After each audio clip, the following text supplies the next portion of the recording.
আসসালামু আলাইকুম ওয়া রাহমাতুল্লাহি ওয়া বারাকাতুহু। বিসিএস 3 পিলার্স এর পক্ষ থেকে সবাইকে জানাচ্ছি শুভেচ্ছা। সুপ্রিয় শিক্ষার্থীবৃন্দ, সবাই কেমন আছেন? একটু কমেন্টস করেন কেমন আছেন। আজকে আমরা 3 নম্বর লেকচার পড়ব। বাংলা সাহিত্যের অত্যন্ত গুরুত্বপূর্ণ টপিক মঙ্গল কাব্য। মঙ্গল কাব্য আজকের লেকচারে 3টি টপিক আছে: মঙ্গল কাব্য, রোমান্টিক কাব্য এবং আরাকান রাষ্ট্র বাংলা সাহিত্য। তো এই লেকচারে 3টি টপিক শেষ করা কিন্তু সম্ভব হবে না। আমরা একটা ক্লাস এখানে বাড়িয়ে দেব আর কি। আজকে আমরা মঙ্গল কাব্য পড়ব। তো মঙ্গল কাব্য, সবাই লিখুন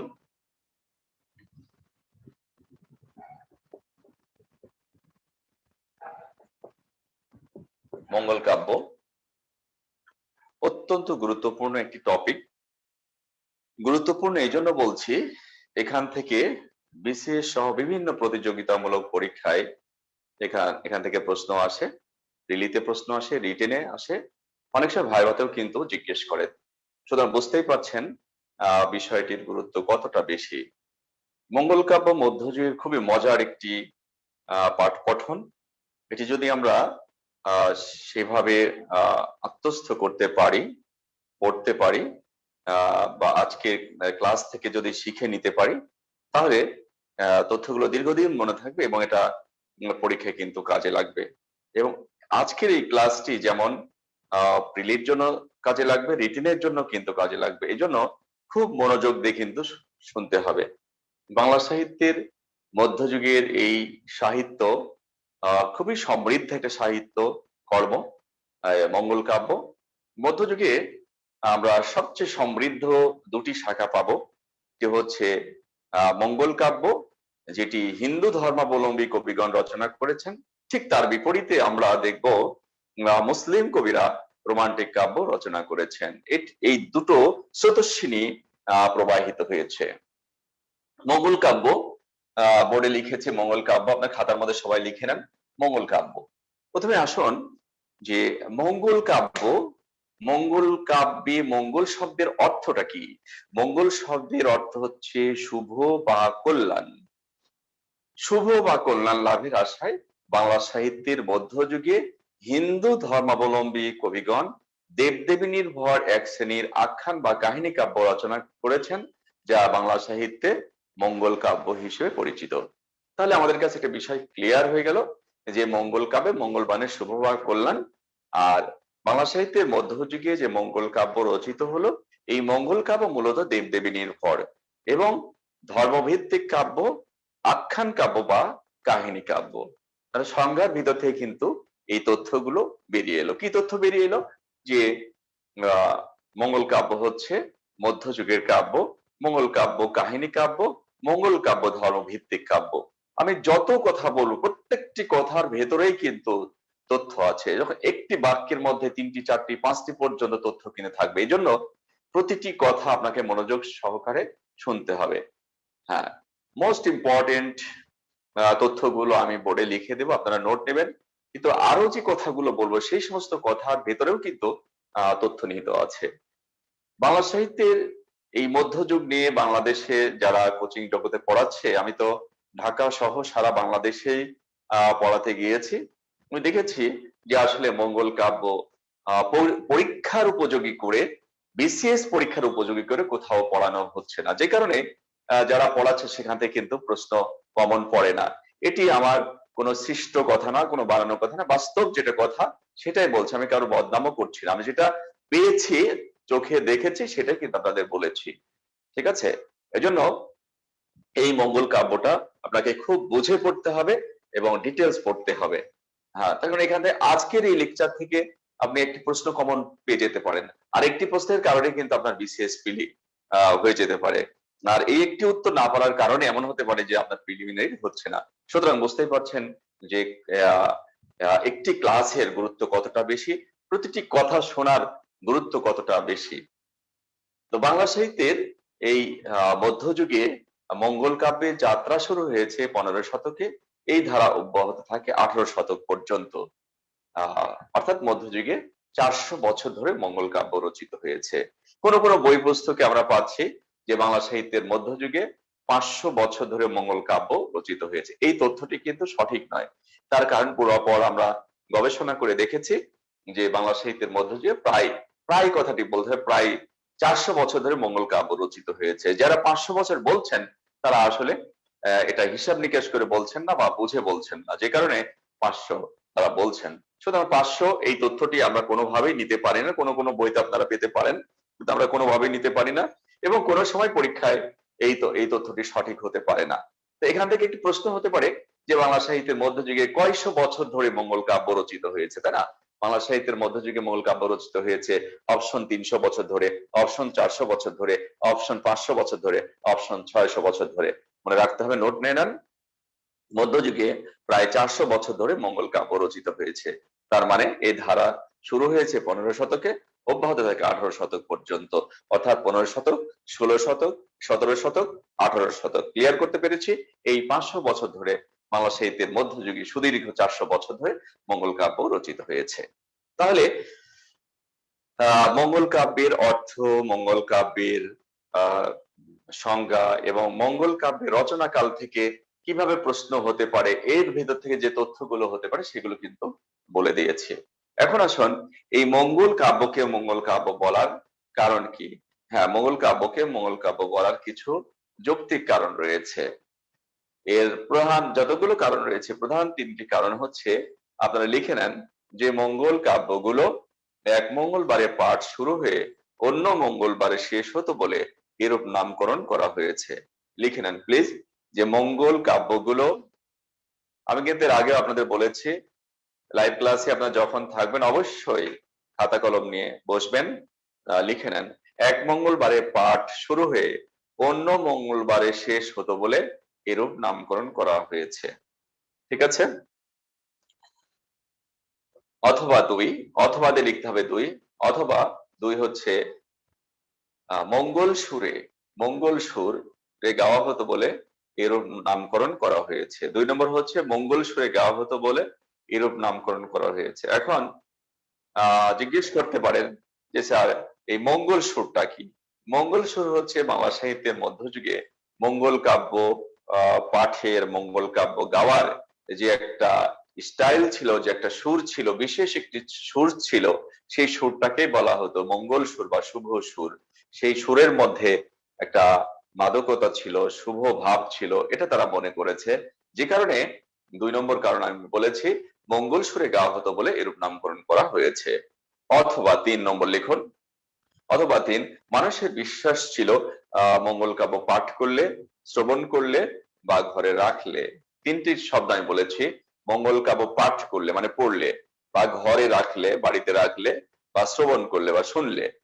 পাঠ করলে, ঘরে রাখলে বা শুনলে সকল প্রকার মঙ্গল সাধিত হতো, যে কারণে এরূপ নামকরণ করা হয়েছে। এই হচ্ছে মঙ্গল কাব্য নামকরণের 3টি কারণ। এখন এখান থেকে আবার প্রশ্ন কিভাবে হতে পারে যে মঙ্গল কাব্য নামকরণের কারণ? অপশনে থাকলো মঙ্গল সুরে গাওয়া হতো বলে, অপশনে থাকলো এক মঙ্গলবারে পাঠ শুরু অন্য মঙ্গলবার শেষ হতো বলে, ঘরে রাখলে শুনলে কল্যাণ হতো বলে, অপশন আরেকটা অপশনে থাকলো, অপশন ঘতে থাকলো, সবগুলো। তখন সঠিক উত্তর হবে সবগুলো। এইভাবে কিন্তু ভেতর থেকে কিন্তু প্রশ্ন এসে যেতে পারে। অনেক সময় স্টুডেন্টরা গাইড কিন্তু ছুঁড়ে ফেলে দেয়, সেখান থেকে প্রশ্ন কমন পড়ে না। আমি যে কথাগুলো বলে যাচ্ছি এখান থেকে কিন্তু প্রশ্ন কমন পড়ে যায় বিসিএস সহ বিভিন্ন প্রতিযোগিতামূলক পরীক্ষায়। ঠিক আছে? এই জন্য এই যে প্রতিটি বাক্য, প্রতিটি শব্দের মধ্যেই কিন্তু প্রশ্ন থাকছে। চিন্তামূলক পড়াশোনা, বিসিএস পড়াটা হচ্ছে চিন্তামূলক। যারা খুব হালকার উপরে না বুঝে কিছু তথ্য মুখস্থ করে, তারা কোনোদিনই কিন্তু বিসিএস ভালো করতে পারে না। বিসিএসটা হচ্ছে আত্মস্থ করতে, হৃদয় দিয়ে এগুলো বুঝতে হয়। হ্যাঁ, তাহলে মনেও থাকে, আবার রিটেনেও ভালো করা যায়, ভাইভাতেও ভালো করা যায়। ঠিক আছে? তাহলে মঙ্গল কাব্যের নামকরণ গেল। এবার আসুন যে মঙ্গল কাব্যের শাখা। মঙ্গল কাব্যের প্রধান শাখা হচ্ছে 4টি: মনসা মঙ্গল কাব্য, চণ্ডী মঙ্গল কাব্য, ধর্মমঙ্গল কাব্য। একটি সার্থক মঙ্গল কাব্যের কয়টি খণ্ড থাকে? শাখার আগে, শাখাটা মঙ্গল কাব্যের কয়টি শাখা আছে সেখানে যাবার আগে আমরা শিখবো হচ্ছে একটি সার্থক মঙ্গল কাব্যের কয়টি খণ্ড থাকে। লিখুন সবাই, একটি সার্থক মঙ্গল কাব্যের, একটি সার্থক মঙ্গল কাব্যের প্রধান শাখা,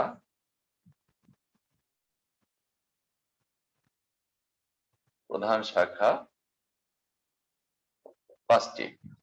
একটি সার্থক মঙ্গল কাব্যের প্রধান শাখা হচ্ছে, একটি সার্থক মঙ্গল কাব্যের প্রধান খণ্ড, শাখা আমি লিখতে চাচ্ছি না, শাখা পরে যাব, যেটা আমি লিখতে চেয়েছি একটি সার্থক মঙ্গল কাব্যের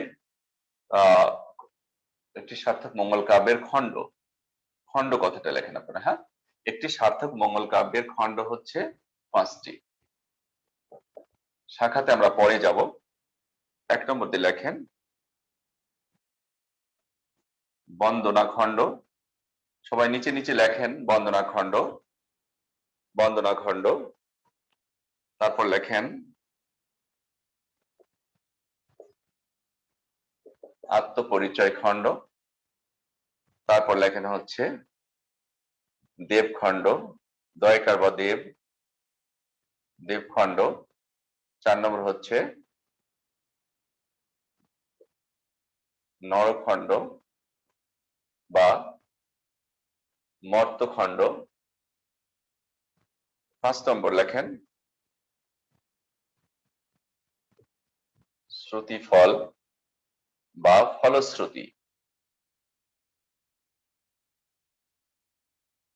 ফলশ্রুতি। এখানে একটি সার্থক মঙ্গল কাব্যের খণ্ড হচ্ছে পাঁচটি: বন্দনা খণ্ড, আত্মপরিচয় খণ্ড, দেবখণ্ড, নরখণ্ড বা মর্তখণ্ড, শ্রুতিফল বা ফলশ্রুতি। তাহলে এখান থেকে কিভাবে প্রিলিতে প্রশ্ন হতে পারে? প্রশ্ন হতে পারে একটি সার্থক মঙ্গল কাব্যের কয়টি খণ্ড থাকে? অপশন 4টি, অপশন 5টি, অপশন 6টি, অপশন 7টি। সঠিক হচ্ছে 5টি। আবার প্রশ্ন হতে পারে একটি সার্থক মঙ্গল কাব্যের প্রথম খণ্ডটির নাম কি? প্রথম খণ্ডের নাম হচ্ছে বন্দনা খণ্ড। একটি সার্থক মঙ্গল কাব্যের সর্বশেষ খণ্ডটির নাম কি? শ্রুতিফল বা ফলশ্রুতি। দেখুন কত প্রশ্ন।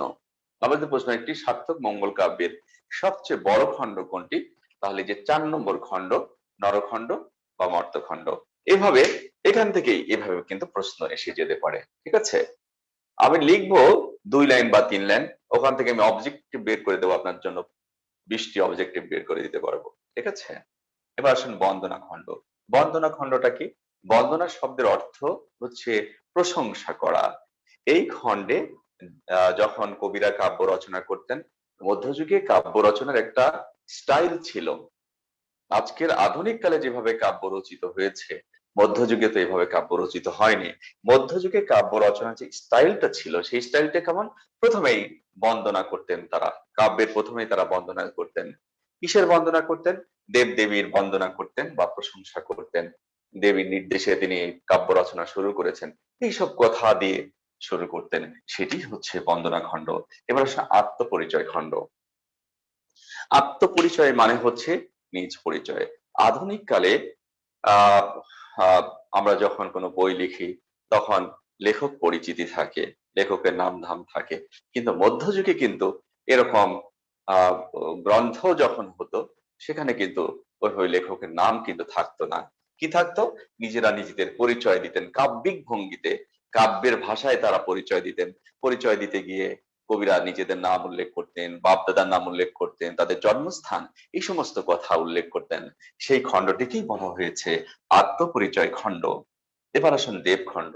দেবখণ্ডটা এটাও মধ্যযুগের সাহিত্যের একটা স্বতন্ত্র বৈশিষ্ট্য। দেবখণ্ডকে বলা হয়েছে অলৌকিক খণ্ড। এখানে কবিরা অলৌকিক বিষয়ের অবতারণা করতেন। কেমন অলৌকিক জিজ্ঞেস করতে পারেন আমাকে, স্যার এখানে এই মধ্যযুগের এই কাব্যে কি কেমন অলৌকিক বিষয়ের অবতারণা করা হতো? হ্যাঁ, অলৌকিক বিষয় তারা এভাবে বলতেন যে দেবী মনসা রাত আমাকে স্বপ্নে দেখিয়েছেন, আমি যেন তাকে নিয়ে কাব্য রচনা করি। চণ্ডীমঙ্গল কাব্যের কবিরা লিখলেন যে দেবী চণ্ডী রাতে আমাকে স্বপ্নে দেখিয়েছেন, আমি যেন তাকে নিয়ে কাব্য রচনা করি। ধর্মমঙ্গল কাব্যের কবিরাও লিখলেন। এইভাবে মধ্যযুগের কবিরা অলৌকিক বিষয়ের অবতারণা করতেন মানুষের মাঝে বিশেষ স্থাপনের জন্য।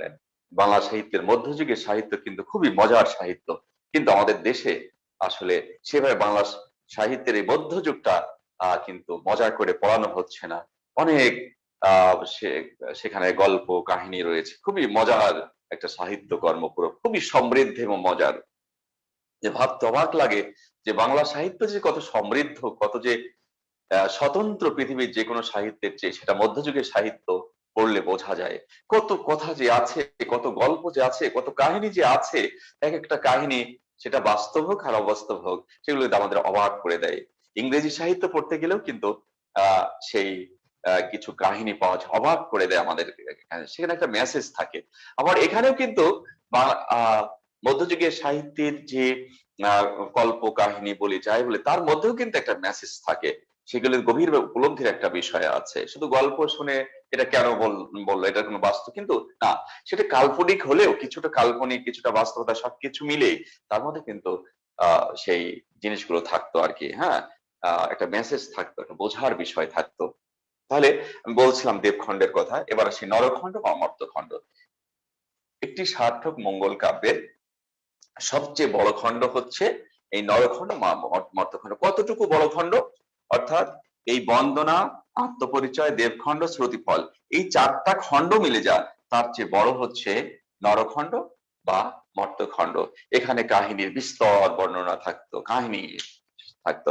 এরপর শেষে যে কবিরা যে উৎসাহিত করতেন যে এই কাব্য শুনলে তোমাদের কি লাভ হবে, কি মঙ্গল হবে, এইভাবে তারা যাতে এগুলো পড়ে এই জন্য উৎসাহিত করতো, উদ্দীপ্ত করতো। এইভাবে সার্থক 5টি খণ্ডের মাধ্যমে একটি সার্থক মঙ্গল কাব্যে পরিসমাপ্তি। সুপ্রিয় শিক্ষার্থীবৃন্দ, আপনি যদি ভালো মতো পড়েন আমার কাছে এই বিষয়গুলো, আপনাকে কেউ সহজে পড়াতে পারবে না। আমি চ্যালেঞ্জ করতে পারি, বাংলাদেশের কোনো শিক্ষক আপনাকে পড়াতে পারবে না, তাহলে এগুলো পড়ানো হচ্ছে না। পড়ানো হচ্ছে, কিন্তু মধ্যযুগ থেকে 3টি 4টি প্রশ্ন আসছে, স্টুডেন্টরা পারে না। কিন্তু আমার স্টুডেন্ট কিন্তু সবাই কিন্তু এই প্রশ্নগুলোর কিন্তু উত্তর করতে পারছে। আমার লাইফে আমি প্রায় 5 লক্ষ স্টুডেন্টকে পড়িয়েছি, যতবারই পড়িয়েছি তারা কিন্তু আমাকে এসে বলে যে স্যার মধ্যযুগের সব প্রশ্নগুলোর উত্তর করে আসতে পেরেছি। তারা আমাকে বলেছে যে স্যার রিটেনের গাইড থেকে, বিশাল গাইড থেকে কোনো কমন পড়েনি, আপনি যা পড়িয়েছেন এখান থেকে সব লিখে আসছি। এই জন্য মনোযোগ দিয়ে কিন্তু শোনা দরকার। তাহলে একটি সার্থক মঙ্গল কাব্যের যে 5টি খণ্ড থাকে সেখান থেকে কিভাবে প্রশ্ন হতে পারে, এখান থেকে কোনো অর্থ জিজ্ঞেস করলে সবই কিন্তু আপনারা উত্তর দিতে পারবেন। আমি এই যে এতক্ষণ যে কতটুকু বলেছি এখানে, এইটুকুকে নিয়ে আমি 50টি অবজেক্টিভ আপনাকে বের করে দিতে পারবো। ঠিক আছে, তো আমরা একটু সামনের দিকে আগাবো। মঙ্গল কাব্যের খণ্ড নিয়ে কথা বলছিলাম, এবার আসুন মঙ্গল কাব্যের শাখা নিয়ে কথা বলি। মঙ্গল কাব্যের শাখা, বাংলা সাহিত্যের মধ্যযুগে তো মঙ্গল কাব্যের অনেকগুলো শাখা আছে, অনেক রকম মঙ্গল কাব্য রচিত হয়েছে। তবে আহ সবচেয়ে সমৃদ্ধ শাখা হচ্ছে 4টি। সমৃদ্ধ শাখা হচ্ছে 4টি। 1 নম্বর হচ্ছে মনসা মঙ্গল কাব্য, 2 চণ্ডী মঙ্গল কাব্য, 3 ধর্মমঙ্গল কাব্য, 4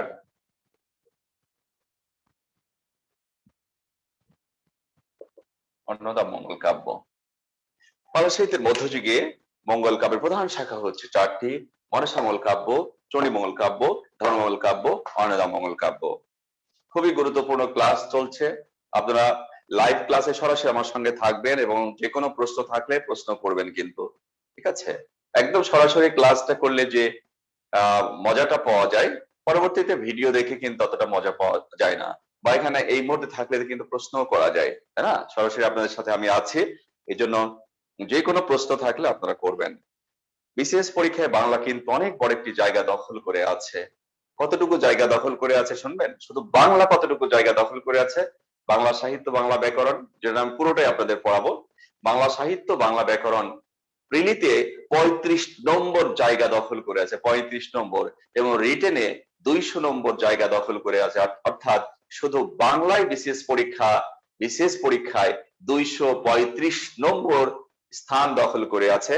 ভাইভাতেও কিন্তু জিজ্ঞেস করতে পারে আপনাকে, আপনি কেমিস্ট্রি স্টুডেন্ট হন, ফিজিক্সের স্টুডেন্ট হন, ডক্টর হন, ইঞ্জিনিয়ার হন, বাংলা থেকে আপনাকে একটা কোশ্চেন করতে পারে। কেন করতে পারে? কারণ আপনার সিলেবাসে আছে। আপনি যদি বাংলা ইংলিশের স্টুডেন্ট হন, আপনি আর্টসের স্টুডেন্ট হন, আপনাকে একটা কম্পিউটার সায়েন্স থেকে কোশ্চেন জিজ্ঞেস করতে পারে ভাইভাতে। কেন করতে পারে? কারণ হচ্ছে আপনি আপনার সিলেবাসে কম্পিউটার সায়েন্স আছে, এই জন্য আপনাকে জিজ্ঞেস করতে পারে। ঠিক আছে, অর্থাৎ বিশেষ সিলেবাসে যা আছে সেখান থেকে কিন্তু প্রশ্ন যে কোনো জায়গা থেকে কিন্তু বোর্ড আপনাকে করতে পারে। হ্যাঁ, এবং ভাইভা প্রশ্ন কি কি করে, কিভাবে ভাইভা ভালো করা যায়, এই সমস্ত কথা আমি আপনাদের পরে বলবো আর কি। হ্যাঁ, ভাইভাটা আসলে একটা চমক।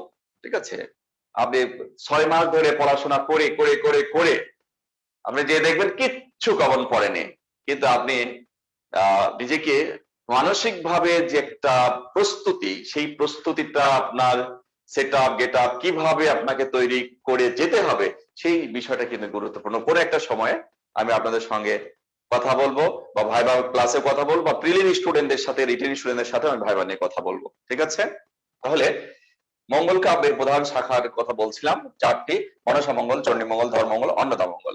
এখন লক্ষ্য করুন, এই মনসা মঙ্গল কাব্য দিয়ে মধ্যযুগে মঙ্গল কাব্যের যাত্রা শুরু হবে, আর শেষ হবে অন্নদা মঙ্গল কাব্য দিয়ে। এই জায়গাটাতে কয়শো বছর?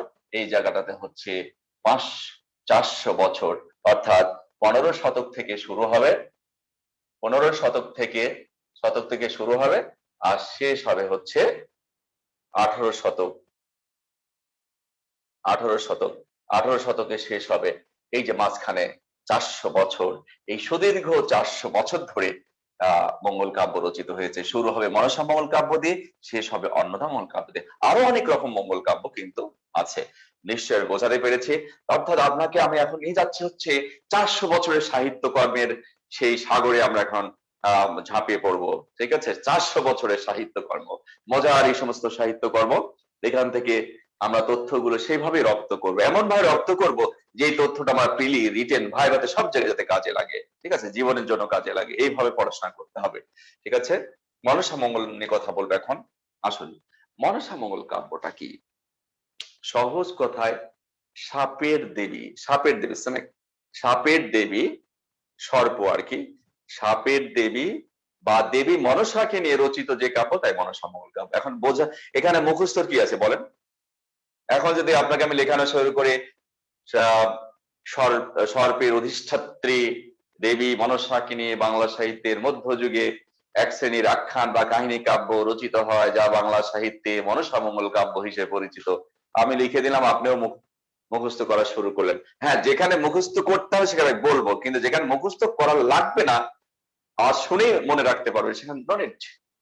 ঠিক আছে, মনসা মঙ্গল কাব্য সম্পর্কে সহজ করে জেনে রাখেন। সাপের দেবীকে নিয়ে মধ্যযুগে যে কাব্য রচিত হয়, অসংখ্য কবি কাব্য রচনা করেছেন, একজন কিন্তু নয়।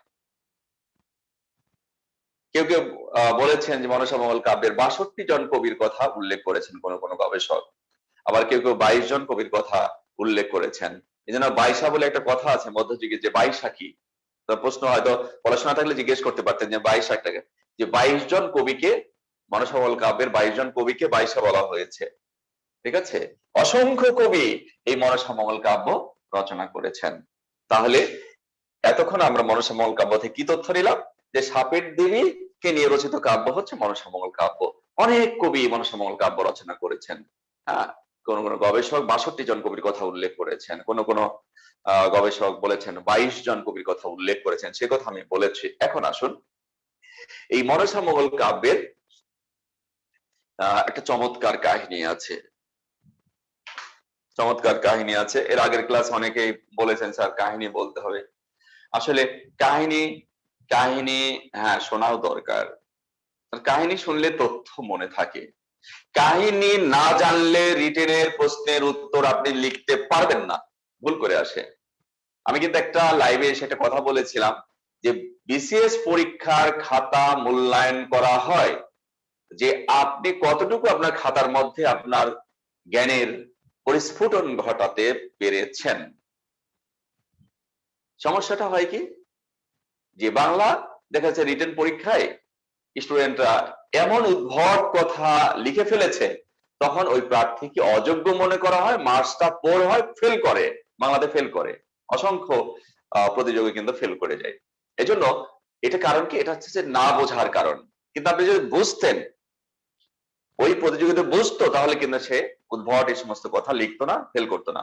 এই জন্য আহ বাংলা লেখার ক্ষেত্রে, সাহিত্য লেখার ক্ষেত্রে খুব সতর্ক থাকতে হবে, উল্টাপাল্টা কিন্তু লেখা যাবে না এখানে। হ্যাঁ, সাহিত্যের ভাব নিয়ে আপনি লিখবেন, এক একজন এক এক স্টাইল লিখবে, ওন স্টাইল লিখবে, কিন্তু মূল থিমটা কিন্তু ঠিক থাকতে হবে, তাছাড়া কিন্তু হবে না। তো মনসামঙ্গল কাব্যের একটি চমৎকার কাহিনী আছে। এই কাহিনী কিন্তু কাজে লাগবে প্রিলিতে, রিটেনে। রিটেনে কাজে লাগবে কেন? কাহিনী না জানলে কিন্তু প্রশ্নের উত্তর দেওয়া সম্ভব না। সেটা আমি কিন্তু শেষে বলে দেব, যে এই কাহিনী না জানলে কোশ্চিন কালে সে প্রশ্নের উত্তর দিতে পারবে না। কিন্তু বিশেষ পরীক্ষা দেয় অধিকাংশ কিন্তু কাহিনীটা জানে না। তো মনসামঙ্গল কাব্যে যে চমৎকার একটি কাহিনী আছে, আপনারা কি শুনতে চান? একটু কমেন্টস করেন, কারা কারা শুনতে চান, কারা কারা শুনতে চান? নাইম, হ্যাঁ নাইম, নাইম,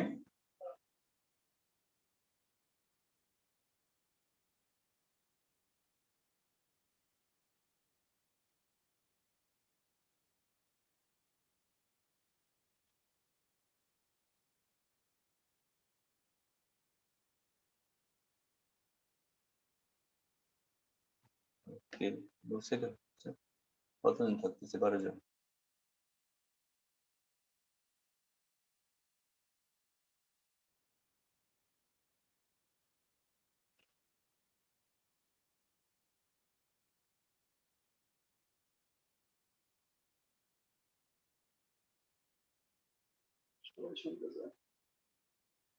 হ্যাঁ, 1 মিনিটের মধ্যে আমি আসছি, আসছি, 1 মিনিটের মধ্যে আসছি। হ্যাঁ, শোনাবো আপনাদের।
মনসামঙ্গল কাব্যের চমৎকার কাহিনী সবাই শুনতে চেয়েছেন। মনসামঙ্গল কাব্যের চমৎকার সেই কাহিনীটি হচ্ছে, দেবী মনসার বসবাস হচ্ছে স্বর্গে। এখন আরেকটা কথা, কাহিনী বলার একটা কথা বলে নি। বাংলা সাহিত্য যেমন তেমনই কিন্তু আমাকে বলতে হবে। আমার ধর্মীয় বিশ্বাস কি, আপনার ধর্মীয় বিশ্বাস কি, আপনি কোন ধর্মের বা কে কোন ধর্মের, সেটা কিন্তু বিষয় না। সাহিত্যে যেটা আছে আমার লাগবে পরীক্ষার জন্য, এই জন্য আমাকে শুনতে হবে, আমাকে আত্মস্থ করতে হবে। কিন্তু বিশ্বাস করা না করা সেটা হচ্ছে আহ যে যে ধর্মের তার তার বিশ্বাস তার কাছে, ঠিক আছে। আমি কোনো বিষয় কিন্তু ক্লাসে এসে কিন্তু বিশ্বাস করানোর জন্য কিন্তু আসি না, ঠিক আছে। এই বিষয়টা আমাদের জানতে হবে। দেবী মনসার বসবাস হচ্ছে স্বর্গে। তিনি চাইলেন পৃথিবীতে তিনি তার পুজো প্রচার করবেন, এই জন্য তিনি বেছে নিলেন চাঁদ সওদাগরকে। দেবী মনসার বাবা হচ্ছেন মহাদেব শিব। দেবী মনসা তার বাবা মহাদেব শিবের সঙ্গে পরামর্শ ছাড়াই এই সিদ্ধান্ত নিলেন যে তিনি চাঁদ সওদাগরকে স্বর্গ থেকে মর্তে বা পৃথিবীতে পাঠাবেন। পৃথিবীতে যে সে তার পুজো দিবে, পুজো প্রচার করবে। যখন চাঁদ সওদাগরকে কথা জানানো হলো যে তোমাকে স্বর্গ ছেড়ে মর্তে যেতে হবে, পৃথিবীতে যেতে হবে, তখন কিন্তু চাঁদ সওদাগর স্বর্গ ছেড়ে মর্তে আসতে চাননি, পৃথিবীতে আসতে চাননি। তারপরে তাকে যখন একরকম জোর করেই স্বর্গ থেকে পৃথিবীতে পাঠানো হলো, তখন কিন্তু এই চাঁদ সওদাগর সেখানে ধমক দিয়ে বলে এসেছিলেন, এই যে তোমার স্বর্গ ছেড়ে আমি মরতে গেলাম, না পৃথিবীতে গেলাম, কিন্তু আমাকে যে উদ্দেশ্য নিয়ে পাঠানো হচ্ছে জেনে রেখো তোমার এই উদ্দেশ্য কিন্তু পূরণ হবে না। সত্যই চাঁদ সওদাগর পৃথিবীতে এলেন। তিনি এসে তিনি তাকে পুজো দিলেন না, অর্থাৎ এই মনসাকে পুজো দিলেন না। তিনি পুজো দিলেন তারই বাবা মহাদেব শিবকে। মহাদেব শিবকে তিনি পুজো দিচ্ছেন। পৃথিবীতে এসে কিন্তু চাঁদ সওদাগরের প্রভাব প্রতিপত্তি বিত্ত বৈভব সবকিছু আছে। তিনি একজন সেরা বণিক, চম্পাইনগরের বণিক, একজন ফেমাস বিজনেসম্যান, চম্পাইনগরের বণিক। পৃথিবীতে এসে তার প্রভাব প্রতিপত্তি বিত্ত বৈভব সবকিছু আছে। তিনি তাকে পুজো না দিয়ে পুজো দিচ্ছেন তারই বাবা মহাদেব শিবকে। এদিকে তার ঘরের স্ত্রী সনকা, সনকা গোপনে পুজো দেয় দেবী মনসাকে। একদিন চাঁদ সওদাগর দেখে ফেললেন, হঠাৎ দেখলেন যে তার স্ত্রী সনকা পুজো সাজিয়েছে দেবী মনসাকে পুজো দেওয়ার জন্য। তখনই চাঁদ সওদাগর রেগে গেলেন, রেগে গিয়ে লাঠি দিয়ে সেগুলো ভেঙে চুরমার করে দিলেন। তখনই দেবী মনসা রেগে গেলেন এবং এই চাঁদ সওদাগরের 6 সন্তানকে সাপে কেটে মেরে ফেলানো হলো। শুধু সাপে কেটে মেরে ফেলানো হলো না, বাড়িঘর পর্যন্ত ভেঙে চুরমার করা হলো। 6 সন্তান সাপে কেটে মারা গেল, বাড়িঘর ভেঙে চুরমার করা হয়েছে। কি অবস্থা বুঝতেই পারছেন। চাঁদ সওদাগরের স্ত্রী সনকা গোপনে দেবীর কাছে সন্তান চাইলেন, কিন্তু দেবী পরিষ্কার বলে দিলেন যে দেখো তুমি সন্তান নিতে পারো, কিন্তু শর্ত কি? শর্ত হচ্ছে তোমার এই সন্তান কিন্তু সাপে কেটে মারা যাবে। যেহেতু 6 সন্তান সাপে কেটে মারা গিয়েছে, নিরুপায় হয়ে শেষ পর্যন্ত এই সন্তান নিলেন।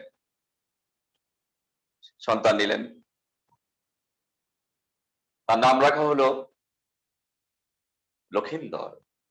আধুনিক উচ্চারণ কিন্তু লক্ষিন্দর। লক্ষিন্দর বড় হচ্ছে।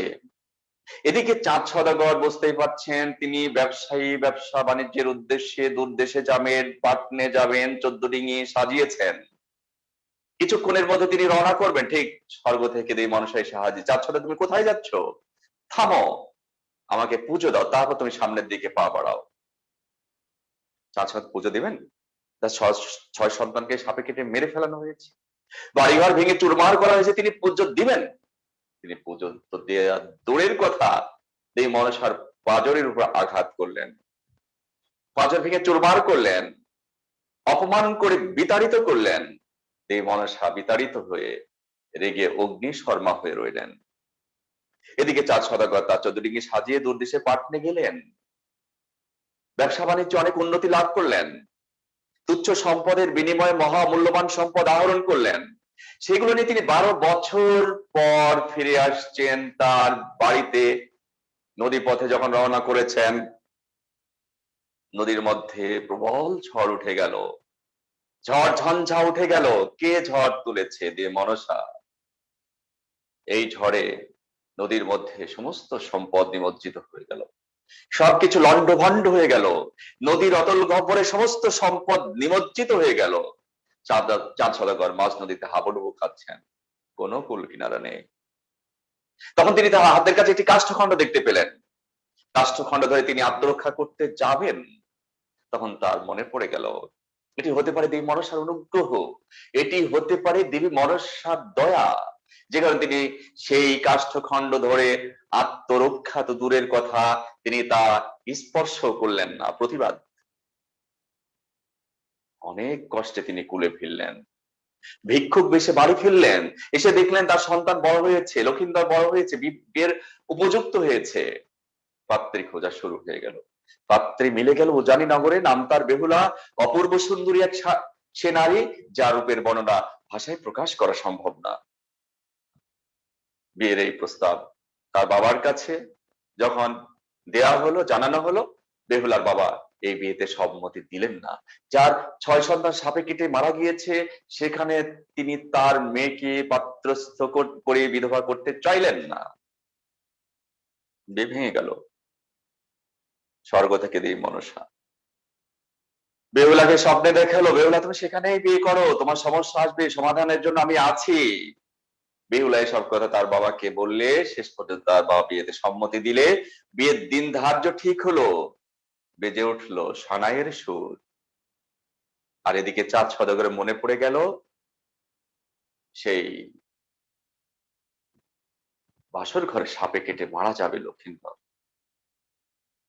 তখন মধ্যযুগের এই প্রতিবাদী চরিত্র চাঁদ সওদাগর কারিগরকে ডাকলেন, কড়া নির্দেশ দিলেন, বাসর ঘর নির্মাণ করো লোহা দিয়ে নিশ্ছিদ্র করে। শুরু হয়ে গেল বাসর ঘর নির্মাণ। কি দিয়ে? লোহা দিয়ে। কারিগর বাসর দেব লোহা নির্মাণ করছেন। এদিকে স্বর্গ থেকে হুমকি এলো, কারিগর সাবধান, লোহা দিয়ে বাসর ঘর নির্মাণ করছো, ভালো কথা, এতটুকু ছিদ্র না রাখলে বংশ কিন্তু নির্বংশ করে ফেলবো তোমার। কারিগর উভয় সংকটে পড়ে গেল। একদিকে সমাজপতি চাঁদ সওদাগর, প্রতিবাদী মানুষ, কড়া নির্দেশ, এদিকে স্বর্গ থেকে হুমকি, কি করবে? কারিগর উভয় রক্ষা করলো। লোহাতে ঠিকই বাসর ঘর নির্মাণ করলো, কিন্তু চুলের মতো চিকন ছিদ্র রেখে দিয়ে দেবী মনসাকে তুষ্ট করলো। আর চাঁদ সওদাগরকে মিথ্যা আশ্বাস দিল সে একটি নিশ্চিত বাসর ঘর নির্মাণ করেছে। আনুষ্ঠানিকতার ভিতর দিয়ে বিয়ে সম্পন্ন হলো। গভীর রাতে প্রবেশ করলো এই দম্পতি বেহুলা লক্ষিন্দর। কোথায়? কোথায়? লোহার বাসর ঘরে। সেই চৌচু লোহার খাট থেকে বেহুলার সুদীর্ঘ কেশ ঝুলে পড়েছে। আর ওই ছিদ্রপথে দেবী মনসা দূত প্রবেশ করলো। কেশ বেয়ে এসে মাঝরাতে লক্ষিন্দরকে ছোবল মারার সঙ্গে সঙ্গে বাসর ঘরের লক্ষিন্দর সাপে কেটে মারা গেল। মারা গেলে বেহুলা মৃত স্বামীর পাশে সকাল হওয়া পর্যন্ত সহ অবস্থান করেছে। সকাল হলো, দরজা খুলে দেওয়া হলো। দরজা করে সবাই জেনে গেল সত্যই লক্ষিন্দর সাপে কেটে মারা গিয়েছে। হিন্দু ধর্ম থেকে যদি সাপে কেটে মারা যায় অথবা আত্মহত্যা করে, তাহলে তাকে দাহ করা হয় না, তাকে ভাসিয়ে দেওয়া হয়। সিদ্ধান্ত হলো লক্ষিন্দরের লাশ ভাসিয়ে দেওয়া হয়, ভেলার উপর রাখা হয়েছে। কিছুক্ষণের মধ্যে লাশ ভাসতে ভাসতে নিরুদ্দেশ যাত্রা করবে। তখন বেহুলা এসে বলেছে তার লাশ, তার স্বামীর লাশ তার চোখের সামনে দিয়ে ভেসে যাবে, অসম্ভব, তা হতে দেবে না। বেহুলা তার অনুগামিনী হতে চায়। মৃত স্বামীর শিয়রে বসেছে বেহুলা লক্ষিন্দরের, লক্ষিন্দরের শিয়রে বসেছে। ভেলার উপরে লাশ যাচ্ছে, ভাসতে ভাসতে যাচ্ছে, দিনের পর দিন, মাসের পর মাস, বছরের পর বছর। একসময় লাশ পচে দুর্গন্ধযুক্ত হবে, শরীর থেকে সমস্ত মাংস ঝরে পড়বে। তারপরেও বেহুলা হাল ছাড়েনি। কি করেছে? মৃত স্বামীর হাড্ডিগুলো সংরক্ষণ করেছে। শেষে পৌঁছে গিয়েছে নেতাই ধোপানির ঘাটে। নেতাই ধোপানির ঘাটে যে দেখলো যে নেতাই ধোপানি কাপড় ধুচ্ছে, তাকে এক কিশোরী খুবই ডিস্টার্ব করছে, বিরক্ত করছে। তখন সেই নেতাই ধোপানি জাদু দিয়ে সেই কিশোরীকে মেরে ফেললো। আবার যখন কাজ সম্পন্ন হলো, জাদু দিয়ে সেই কিশোরীকে জীবিত করলো। দূর থেকে বেহুলা দেখে, আরে, যে জীবিতকে মৃত করতে পারে আর মৃতকে জীবিত করতে পারে, সে বোধহয় তার স্বামীকেও ফিরে দিতে পারে। আসলে তো ছদ্মবেশে এসেছেন কে? দেবী মনসা। সেখানে যে বেহুলা তার স্বামীর প্রাণ ভিক্ষা চাইলে নেতাই ধোপানি অর্থাৎ ছদ্মবেশে এসেছে কে? দেবী মনসা বললেন যে তোমার শ্বশুর পুজো দেয়নি দেবী মনসাকে, যে কারণে আজকে তোমার এই দশা। তুমি চলে যাও স্বর্গে, সেখানে যে নেচে গিয়ে দেবী মনসাকে তুষ্ট করতে পারলে তুমি ফিরে পেতে পারো তোমার স্বামীকে, তোমার 6 ভাসুরকে, তোমার শ্বশুরের নিয়োজিত সম্পদ। হঠাৎ করে নিশ্চিন্ত হয়ে গেল দেবী মনসা নাই। এই সময়ে বেহুলা স্বর্গে আরোহণ করলেন, নাচলেন, গাইলেন, দেবী মনসাকে তুষ্ট করলেন। দেবী মনসা বললেন আজকে তো শুধু তোমার স্বামীকে ফিরে দেবো না, ফিরে দিতে পারি তোমার স্বামীকে, তোমার 6 ভাসুরকে, তোমার শ্বশুরের নিমজ্জিত সম্পদ সব ফিরে দিতে পারে, কিন্তু শর্ত একটি আছে। কি? তোমার শ্বশুরকে আমার পুজো দিতে হবে। বেহুলা সেখান থেকে তার স্বামীকে নিল, লক্ষিন্দরকে ফিরে পেল, 6 ভাসুর, 6 ভাসুরকে ফিরে পেল, শ্বশুরের নিমজ্জিত সম্পদ ফিরে পেল, বাড়িতে ফিরল। শ্বশুর মশাইকে মধ্যযুগের সবচেয়ে প্রতিবাদী চরিত্র সেই চাঁদ সওদাগর, তিনি খুশিতে বাকবাকুম, সবকিছু ফিরে পেয়েছে। কিন্তু যখনই বলা হলো বাবা খুশি হয়েছে, ভালো কথা, তোমাকে পুজো দিতে হবে দেবী মনসা, তখনই মধ্যযুগের এই প্রতিবাদী কণ্ঠস্বর গর্জে উঠলো, অসম্ভব, ইম্পসিবল, পুজো দিতে পারবো না। বেহুলা অত্যন্ত বিনয়ের সঙ্গে বলেছে যে বাবা, আপনি যদি পুজো না দেন, দেখতে পাচ্ছেন আপনার লক্ষিন্দরকে, দেখতে পাচ্ছেন আপনার 6 সন্তানকে, দেখতে পাচ্ছেন আপনার নিমজ্জিত সম্পদ, সবকিছু কিন্তু মুহূর্তের মধ্যে সব নিশ্চিন্ন হয়ে যাবে। এই পুত্রবধূর এই অনুরোধে শেষে চাঁদ সদাগর এই যে দেখতে পাচ্ছেন বাম হাতে একটি ফুল নিলেন, পেছন ফিরে অবজ্ঞা ভরে 2 পায়ের নিচ দিয়ে ছুঁড়ে দিলেন দেবী মনসার প্রতি। তাতেই দেবী মনসা তুষ্ট হলেন। আর সেদিন থেকে শুরু হলো দেবী মনসার পুজো। আজ থেকে 600-700 বছর আগে দেবী মনসার পুজো এভাবে শুরু হলো এই কাহিনী। আর এই কাহিনী নিয়ে বাংলা সাহিত্যের মধ্যযুগে 1 জন, 2 জন, 3 জন, 10 জন, 20 জন না, শত শত কবি এই মনসা মঙ্গল কাব্য রচনা। অর্থাৎ আমরা তো 62 জনের নামই পেয়েছি।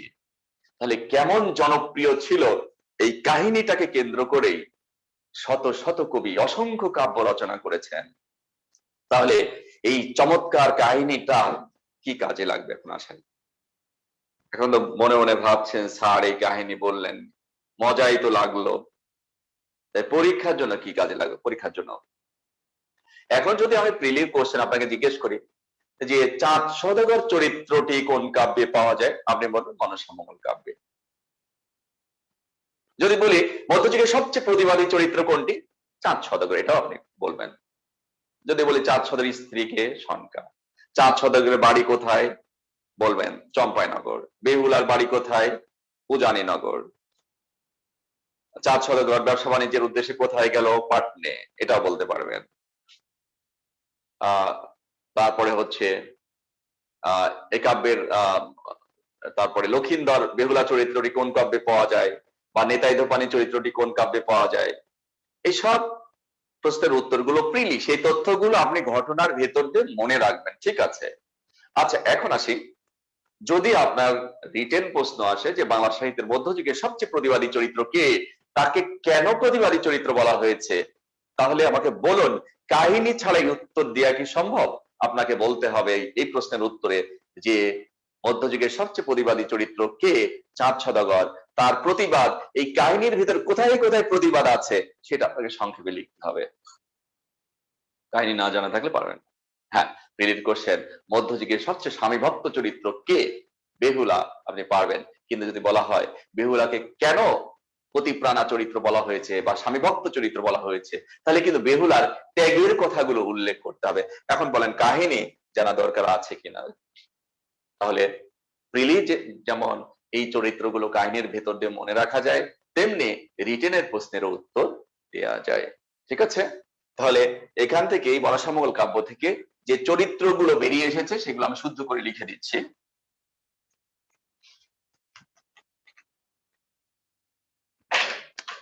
প্রধান চরিত্র মনসা মঙ্গল কাব্যের, প্রধান চরিত্র 1 নম্বর হচ্ছে দেবী মনসা, 2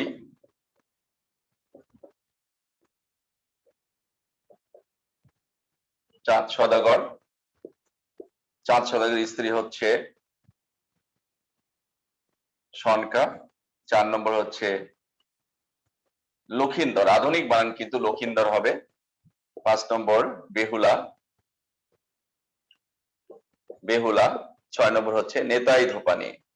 দুটো নয়কা তয়কার রসে নেতায়, ধো পা, দুটো 9 দীর্ঘ, নেতাই ধোপানি। দেবী মনসা, চাঁদ সওদাগর, সনকা, লক্ষিন্দর, বেহুলা, নেতাই ধোপানি। দেবী মনসা সাপের দেবী, চাঁদ সওদাগর মধ্যযুগের সবচেয়ে প্রতিবাদী চরিত্র, চাঁদ সওদাগরের স্ত্রী হচ্ছে সনকা, আর লক্ষিন্দর হচ্ছে চাঁদ সওদাগরের ঔরসজাত, সনকার গর্ভজাত সন্তান। বেহুলা হচ্ছে মধ্যযুগের সবচেয়ে, লক্ষিন্দরের স্ত্রী, সবচেয়ে প্রতিপ্রাণা চরিত্র বা স্বামীভক্ত চরিত্র। নেতাই ধোপানি হচ্ছে ছদ্মবেশী দেবী মনসা, ঠিক আছে? এখান থেকে প্রিলির যেভাবে কোশ্চেন আসুক না কেন উত্তর দিতে পারবেন আপনি। এখান থেকে কোশ্চেন হতে পারে কে, প্রিলিতে কোশ্চেন সবচেয়ে এখান থেকে মোস্ট ইম্পর্টেন্ট কোশ্চেন হচ্ছে মধ্যযুগে সবচেয়ে প্রতিবাদী চরিত্র কোনটি, চাঁদ সওদাগর। চাঁদ সওদাগর চরিত্রটি কোন কাব্যে পাওয়া যায়, মনসা মঙ্গল কাব্যে। প্রশ্ন হতে পারে যে চাঁদ সওদাগর এই চরিত্রটি কোন কাব্যে পাওয়া যায়, মনসা মঙ্গল কাব্যে। মধ্যযুগের চাঁদ সওদাগর চরিত্রটি কোন যুগের, মধ্যযুগের, ঠিক আছে?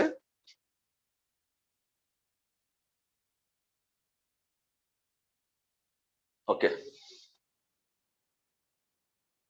তাহলে মনসামল কাব্যের চরিত্র কিভাবে প্রশ্ন হতে পারে সেগুলো ক্লিয়ার করে দিলাম। এখন আসুন মনসামল কাব্যের কবি। মনসামল কাব্যের কবি হচ্ছেন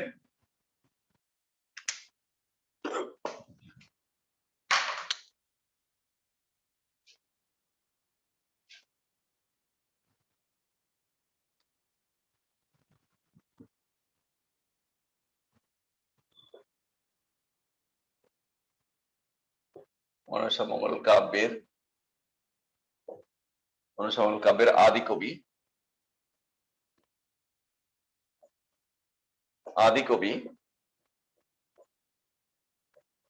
কানাহরি দত্ত। মনসামল কাব্যের আদি কবি হলেন কানাহরি দত্ত। মোস্ট ইম্পর্টেন্ট, এই প্রশ্ন কিন্তু বিশেষ পরীক্ষা আসে যে মনসামল কাব্যের আদি কবি কে? কানাহরি দত্ত।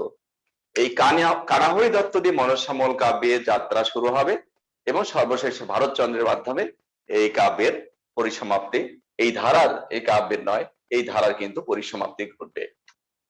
কানাহরি দত্ত মনসামঙ্গল কাব্যের আদি কবি, এটা আপনি শিখলেন। কিন্তু যদি প্রশ্ন হয় যে মঙ্গল কাব্য ধারা আদি কবিকে, তাও কিন্তু কানাহরি দত্ত হবে। এই কানাহরি দত্তের, এখন যদি আমাকে জিজ্ঞেস করেন যে স্যার কানাহরি দত্তের একটা কাব্যের নাম বলেন, কানাহরি দত্ত কোনো, তার রচিত কোনো কাব্য পাওয়া যায়নি। তো কাব্য পাওয়া যায়নি, তাহলে তিনি কবি হলেন কি করে? তাকে আমরা পেলাম কি করে, তাই না? তিনি কবি বা কেমন করেন, তার কাব্য পায়নি, তাহলে তাকে পেলাম কি করে? তার পরিচয় পাওয়া যায় মনসামঙ্গল কাব্যের শ্রেষ্ঠ কবি, এই মনসামঙ্গল কাব্যধারার শ্রেষ্ঠ কবি বিজয় গুপ্তের কাব্যে আমরা তার পরিচয় পেয়েছি। কিভাবে পেয়েছি? দুটো লাইন সবাই লেখেন।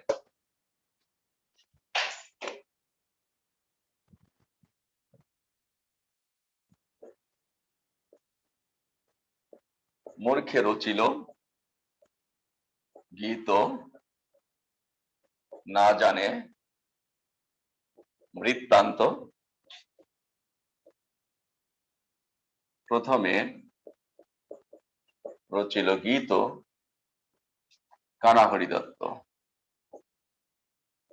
কানাহরি দত্ত মূর্খে রচিল গীত না জেনে বৃত্তান্ত, প্রথমে রচিল গীত কানাহরি। সবাই দুটো লাইন লেখেন, আপনারা সবাই দুটো লাইন লেখেন।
সুপ্রিয়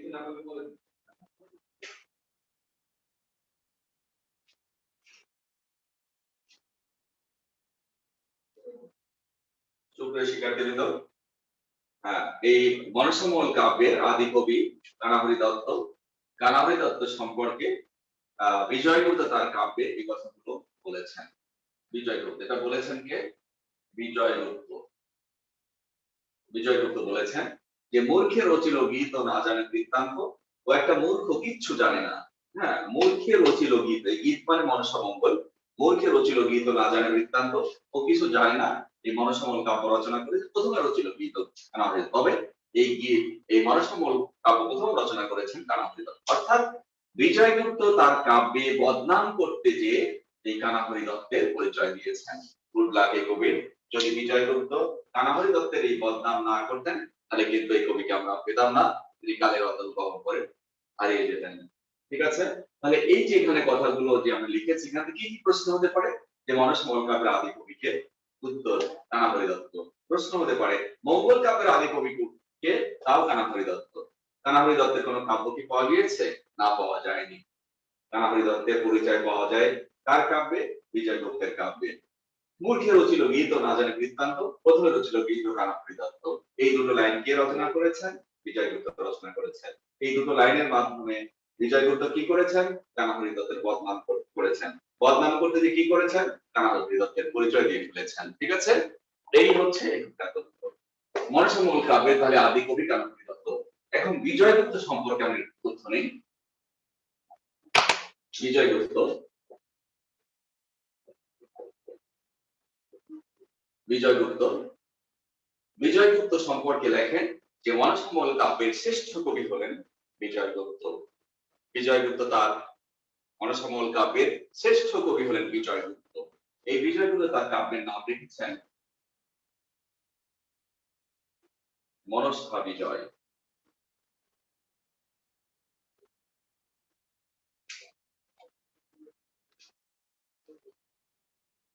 বিজয়গুপ্ত তার কাব্যের নাম রেখেছেন পদ্মপুরাণ।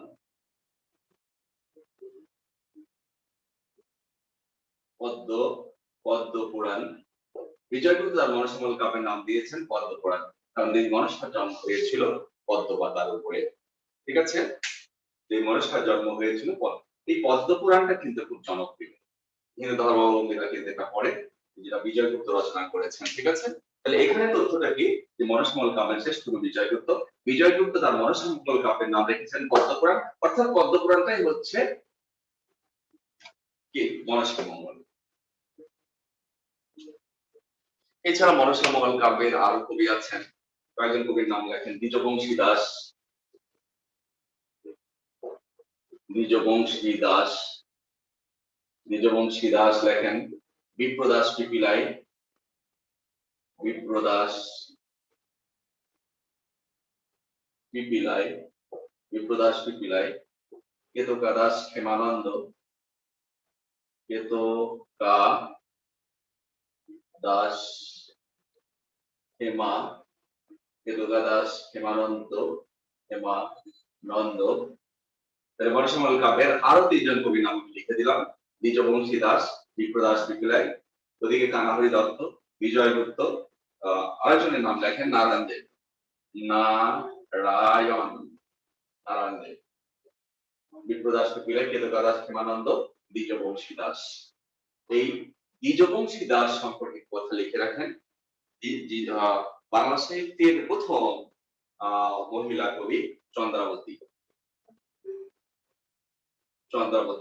বাংলা সাহিত্যের প্রথম মহিলা কবি হলেন চন্দ্রাবতী।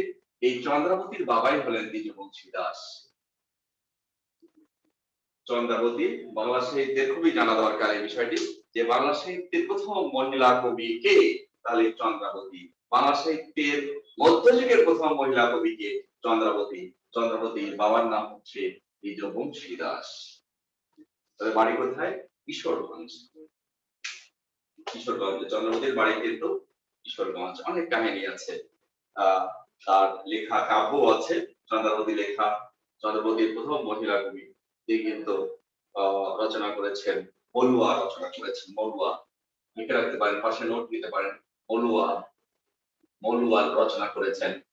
তারপর দস্যু কেনারামের পালা, দস্যু, হ্যাঁ দস্যু কেনারামের কেনারামের পালা, দস্যু কেনারামের পালা। একটা হচ্ছে রামায়ণ, এটা অসমাপ্ত। রামায়ণ, রামায়ণ, ঠিক আছে।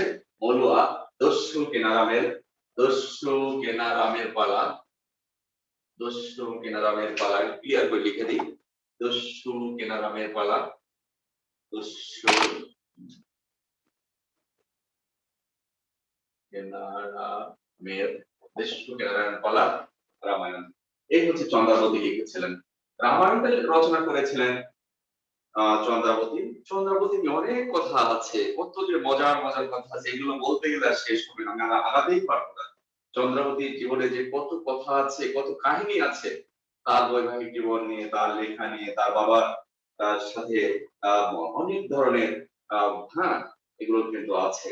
এবং বাংলা সাহিত্যের মধ্যযুগে আজ থেকে প্রায় 600-700 বছর আগে এই দ্বিজবংশী দাস কিন্তু চন্দ্রাবতীকে পরামর্শ দিয়েছিল, তার জীবনে যখন বিরহ এলো, কষ্ট এলো, তাহলে তুমি রামায়ণ রচনা করো।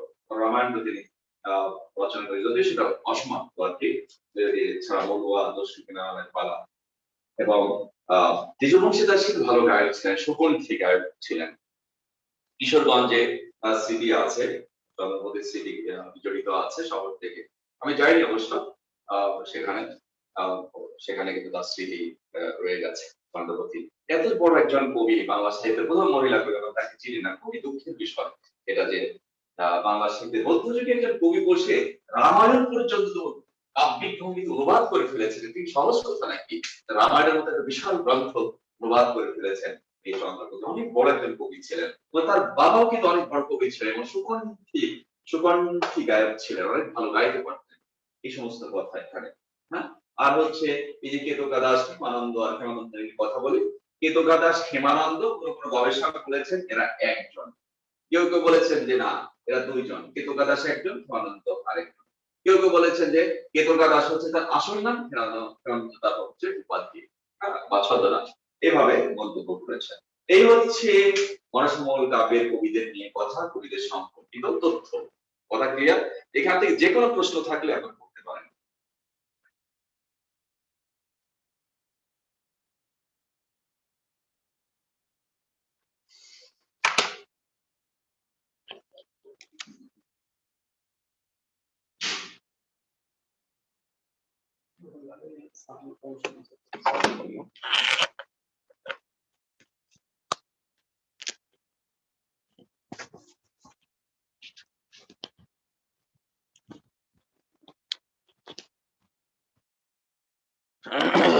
ঠিক আছে, আমরা মনসমূল কাব্য শেষ করলাম, মোস্ট ইম্পর্টেন্ট, যেখান থেকে বিসিএস সহ বিভিন্ন প্রতিযোগিতামূলক পরীক্ষায় সবচেয়ে বেশি প্রশ্ন এসে থাকে। এখানে ডিটেলস বলেছি, কাহিনী থেকে কিভাবে প্রশ্ন হতে পারে, কবিত্বের থেকে কিভাবে প্রশ্ন হতে পারে, তারপরে ভূমিকা থেকে কিভাবে কোশ্চেন হতে পারে, সে সমস্ত কোশ্চেন গুলো কিন্তু আমি ফাইন্ড আউট করে দিয়েছি। এখন আমরা সামনের দিকে আগাবো। সবাই লেখেন চণ্ডীমঙ্গল কাব্য। চণ্ডীমঙ্গল কাব্য। চণ্ডীমঙ্গল কাব্যে চণ্ডী শব্দের অর্থ কি? গোপন স্বভাবা নারী। চণ্ডীমঙ্গল কাব্যে চণ্ডী শব্দের অর্থ হচ্ছে গোপন স্বভাবা নারী। এখন জিজ্ঞেস করতে পারেন যে গোপন স্বভাব মানে কি? গোপন স্বভাব হচ্ছে কৌশলী নারী, ডিপ্লোম্যাটিক ক্যারেক্টার, খুব কৌশলী হ্যাঁ নারী। তো এই প্রশ্নটাই কিন্তু বিশেষ পরীক্ষা আসছে যে চণ্ডীমঙ্গল কাব্যে চণ্ডী শব্দের অর্থ কি। হ্যাঁ, এখান থেকে কিন্তু প্রশ্ন এসে গেছে, আপনি সব পড়ে শেষ করলেন, অর্থটা জিজ্ঞেস করলো। ঠিক আছে, চণ্ডীমঙ্গল কাব্যে চণ্ডী শব্দের অর্থ হচ্ছে গোপন, কৌকার ক দন্তন গোপন, দন্ত যুক্ত ভয়াকার বয়াকার স্বভাবা নারী, গোপন স্বভাবা নারী। চণ্ডীমঙ্গল কাব্যে চণ্ডী শব্দের অর্থ হচ্ছে গোপন স্বভাবা নারী। ঠিক আছে, চণ্ডীমঙ্গল কাব্যের একটা কাহিনী চরিত্র আছে, সেখান থেকে বিশেষ পরীক্ষায় বিভিন্ন ভাবে প্রশ্ন এসেছে। কাহিনীর ভেতর দিয়েই আমরা যেমন তথ্যগুলো নেব এবং রিটেনের জন্য আমরা কিন্তু আগাম প্রিপেয়ার্ড হতে পারবো। এই জন্য চণ্ডীমঙ্গল কাব্যের একটা চমৎকার কাহিনী আছে, এটা কি আপনারা শুনতে চান নাকি সামনের দিকে আগাবো? কারা কারা শুনতে চান বলেন। চণ্ডীমঙ্গল কাব্যেরও চমৎকার একটি কাহিনী আছে, যদি শুনতে চান তাহলে বলবো, না হলে আমি সামনের দিকে এগিয়ে যাব। ঠিক আছে, শুধু তোর চরিত্রগুলো লিখে দিলাম। ঠিক আছে,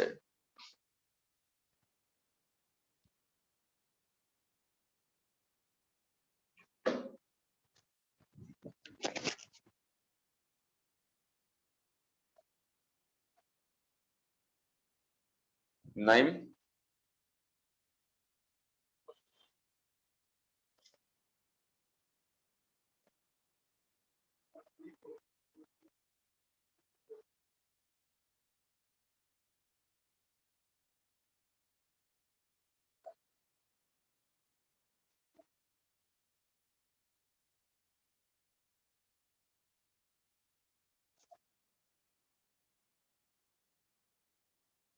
কই শুনে তো, শুনতে চাই স্যার, শুনতে চাই, শুনতে চাই।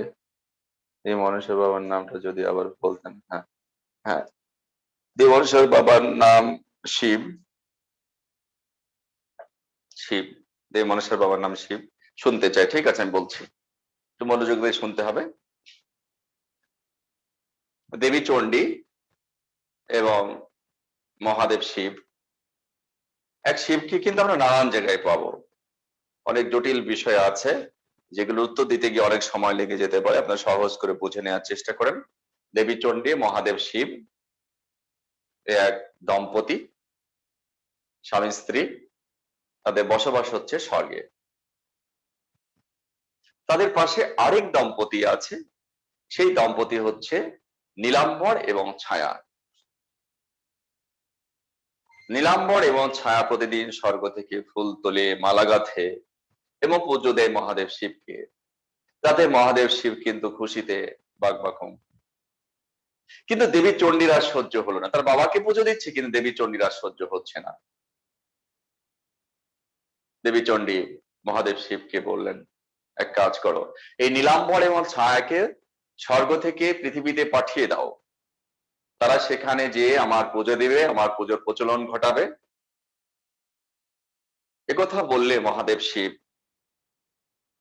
শিব তো মহাজ্ঞানী, তিনি অত্যন্ত ভদ্রতার সঙ্গে বললেন, দেখো চণ্ডী, এরা প্রতিদিন স্বর্গ থেকে ফুল তোলে, মালা গাঁথে, আমাকে পুজো দেয়, অকারণে আমি তাদের স্বর্গচ্যুত করতে পারি না। তখন দেবী চণ্ডী দেখলেন যে সোজা আঙ্গুলে ঘি ওঠে না, আঙ্গুলে এবার আমার বাঁকা করতে হবে। তখন দেবী চণ্ডী কি করলেন, দেবী চণ্ডী একটা ছোট্ট বিষাক্ত কীটে পরিণত হলেন। ছোট্ট বিষাক্ত কীটে পরিণত হয়ে ফুলের মাঝে যে চুপটি করে বসে রইলেন। পরদিন নীলাম্বর এবং ছায়া সেসব ফুল তুলেছে, সেই ফুল দিয়ে গাঁথা হলো মালা। দেবী চণ্ডী কোথায়, মালার মাঝে, সেই মালা পরানো হলো মহাদেব শিবকে। দেবী চণ্ডী কোথায়, এখন কিন্তু শিবের গলায়। শুধু গলা পর্যন্ত চলে গেল না, ফুলের ভেতরে কীট হয়ে গলা পর্যন্ত গেল না, দংশন করে দিল মহাদেব শিবকে। কে দংশন করলো বুঝতে হবে কিন্তু কথা, দংশন করে দিল মহাদেব শিবকে। কে দংশন করলো, দেবী চণ্ডী কীট হয়ে ফুলের ভেতর দিয়ে এসে দংশন করলো। কিভাবে দংশন করলো বুঝতে পারছেন? দংশনের জ্বালায় মহাদেব শিব কাতর হয়ে তখন এই নীলাম্বর আর ছায়াকে অভিশাপ দিল যে তোরা কোথা থেকে ফুল তুলে মালা গেঁথে আমাকে পুজো দিয়েছিস, সেখান থেকে এক কীট এসে আমাকে দংশন করেছে, সেই দংশনের জ্বালায় আমি কাতর, তোদের স্বর্গে থাকবার অধিকার নেই, তোরা পৃথিবীতে চলে যা। মহাদেব শিব বুঝতে পারলেন কোথায় কি হলো, কিভাবে তাদেরকে বিতাড়িত করা হলো, এটা কিন্তু মহাদেব শিব কিছুই বুঝতে পারলেন না। নীলাম্বর আর ছায়া পৃথিবীতে এলো, পৃথিবীতে এসে নীলাম্বরের নাম হলো কালকেতু আর ছায়ার নাম হলো ফুল্লরা। কালকেতু ফুল্লরা, এই যে কিভাবে হলো, পৃথিবীতে এসে কালকেতু ফুল্লরার একটা সংসার শুরু হলো। যে সংসারে প্রেম প্রীতি ভালোবাসা সুখ দুঃখ হাসি কান্না সবই আছে। কালকেতু পৃথিবীতে এসে এক অসাধারণ শিকারী। তার কাজ কি, তার কাজ যেহেতু সে ব্যাধ বা শিকারী, বনে জঙ্গলে যে পশু পাখি শিকার করে সেগুলো ধরে ধরে খায়। বনের পশু পাখি একসময় কালকেতুর প্রতি অতিষ্ঠ হয়ে গেল, অতিষ্ঠ হয়ে দেবী চণ্ডীর শরণাপন্ন হয়ে কালকেতুর বিরুদ্ধে অভিযোগ করেছে, এই কালকেতু নামক ব্যাধ বা শিকারী প্রতিদিন আমাদের ধরে ধরে খাচ্ছে, আমাদের বংশ বৃদ্ধি হতে দিচ্ছে না, আমরা এ থেকে নিষ্কৃতি চাই, মুক্তি চাই। তখন দেবী চণ্ডী বলেন, ঠিক আছে, আমি পৃথিবীতে যাব, এই সমস্যার সমাধান করবো। সত্য দেবী চণ্ডী স্বর্গ থেকে পৃথিবীতে একদিন চলে এলেন। এসে বনের সব পশু পাখিকে নিয়ে তিনি মিটিং সিটিং করে সিদ্ধান্ত দিলেন, তোমরা এক কাজ করো, তোমরা নির্দিষ্ট একটা জায়গায় লুকিয়ে থাকো। দেবী চণ্ডীর কথা মতো বনের সব পশু পাখি লুকিয়ে রইল। এবার দেবী চণ্ডী আবার ছদ্মবেশ ধারণ করলেন। এবার তিনি কি হলেন? স্বর্ণগধিকা। স্বর্ণগধিকা মানে কি? গুই সাপ। ঝোপের পাশে কিলবিল করছে। এদিকে কালকেতু চলে এসেছে পশু পাখি শিকার করতে জঙ্গলে। এসে দেখে বনে জঙ্গলে পশু পাখি আজ কিচ্ছু নেই। কেন নেই বলেন তো? দেবী চণ্ডী সবাইকে লুকিয়ে রেখেছে, সব পাখি পশু পাখিকে লুকিয়ে রেখেছে। কালকেতু যখন দেখলো যে বনে পশু পাখি কিছুই পেল না, কি আর করা যায়, কি খাবে আজকে, শেষ পর্যন্ত এই স্বর্ণগধিকাটাই ধরে নিল, গুই সাপ ধরে নিল, এটাকে বাড়িতে নিয়ে যেয়ে খাবে আর কি। স্বর্ণগদিটাকা কে? স্বর্ণগদিকা আসলে কে? দেবী চণ্ডী নিয়ে যাচ্ছে স্বর্ণগধিকা। বাড়িতে গেল, বাড়িতে গিয়ে দেখে তার স্ত্রী ফুল্লরা বাড়িতে নেই। সংসারে অভাব, প্রতিবেশীর বাড়ি থেকে চাল ধার করতে গিয়েছে। কালকেতু গুই সাপটি উঠোনে রেখে চলে গেল হাটে। বাড়ি কিন্তু ফাঁকা। ঠিক এই সময় দেবী চণ্ডী তার আসল রূপ ধারণ করেছে, স্বরূপ ধারণ করেছে, ষোড়শী কন্যার রূপ ধারণ করেছে। এবার ফুল্লরা এসে দেখে, বাড়িতে এসে দেখে অপূর্ব সুন্দর এক নারী দাঁড়িয়ে আছে, ষোড়শী কন্যা। তখন ফুল্লরা ভেবেছে নিশ্চয়ই কালকেতু বোধহয় তাকে বিয়ে করে নিয়েছে। কালকেতু বাড়িতে আসুক, হাটে গিয়েছে, তারপর না, তার এক মুহূর্ত আর সহ্য হচ্ছে না, দৌড়ে চলে গিয়েছে হাটে। ফুল্লরা হাটে যে কালকেতুকে শাসিয়ে শাসিয়ে বলেছে, পিঁপড়ায় পাখাবারে মরিবার তরে কাহার ষোড়শী কন্যা নিয়ে আছে ঘরে। এই যে বিশেষ পরীক্ষায় কিন্তু প্রশ্ন হতে পারে, মধ্যযুগের সবচেয়ে প্রতিবাদী নারী চরিত্রকে, তাই কেন বলা হয়েছে, তখন এই কথাটা কিন্তু জানতে হবে, ভেতর থেকে প্রশ্ন, সেটা আমি পরে ফাইন্ড আউট করে দেব। চলে গেল হাটে যে বলেছে কি, প্রতিবাদ করেছে যে পিঁপড়ায় পাখাবারে মরিবার তরে কাহার ষোড়শী কন্যা নিয়ে আছো ঘরে। কাহার ষোড়শী কন্যা এনেছো ঘরে? পিঁপড়ায় পাখাবারে মরিবার তরে ষোড়শী কন্যা এনেছো কি মরার জন্য? এত বড় তোমার স্পর্ধা, এত বড় সাহস! কালকেতু দৌড়ে বাড়িতে এলো, এসে দেখে সত্যি অপূর্ব সুন্দর এক নারী দাঁড়িয়ে আছে। কালকেতু তখন তীর ধনুক বের করেছে, যেহেতু বেদ বা শিকারী, তীর ধনুক বের করেছে, বের করে বলেছে তোমার পরিচয় দাও। তখন দেবী চণ্ডী বলেছে যে আমার পরিচয় হচ্ছে আমি দেবী চণ্ডী, যে গুই সাপ এনেছিলাম সেটাই ছিলাম আমি, দেবী চণ্ডী। এখন কথা হচ্ছে আমার পুজো দিতে হবে, আমার পুজোর প্রচলন ঘটাতে হবে পৃথিবীতে। তখন কালকেতু বলেছে অসম্ভব, আমি তোমাকে পুজো দিতে পারবো না, তবে একটি শর্তে আমি তোমাকে পুজো দিতে পারি, আমাকে যদি তুমি এই গুজরাট রাজ্যে রাজা বানাতে পারো। তখন দেবী চণ্ডী তাকে, কালকেতুকে রাজা বানানোর জন্য অনেকগুলো মোহর দিবে। সেই মোহরগুলো আবার খাঁটে কিনা তা যাচাই করার জন্য যাবে মুরারিশীলের কাছে। মুরারিশীল প্রতারণা করবে যে দেখো এগুলো খাঁটি নয়, এগুলো ভুয়া, এগুলো ভাঙ্গা পিতল। এভাবে আমরা এই প্রতারক চরিত্রকে পাবো এই কাহিনীর মধ্যে। আবার আরেকটি চরিত্র আমরা ষড়যন্ত্রকারী চরিত্র পাবো, সেখানে আমরা যাব। এভাবে কাহিনীর বিস্তার লাভ করবে। কালকেতু একসময় গুজরাট রাজ্যের রাজা হয়ে যাবেন, তিনি মারা যাবেন, তার সন্তান আবার রাজ্যের অধিপতি হবেন। এভাবে কাহিনী সামনের দিকে আরো একটু এগিয়ে যাবে। তবে আরেকটি তথ্যের মাধ্যমে আমি শেষে ক্লিয়ার করবো আর কি, কিভাবে শেষ হলো আর কি। তো এই চণ্ডীমঙ্গল কাব্যের যে চমৎকার কাহিনী, এই কাহিনীর ভেতর থেকে যে চরিত্রগুলো বেরিয়ে এলো সেগুলো আমি এই যে লিখে দিচ্ছি এখন। একটা হচ্ছে দেবী চণ্ডী, দেবী চণ্ডী 2, কালকেতু,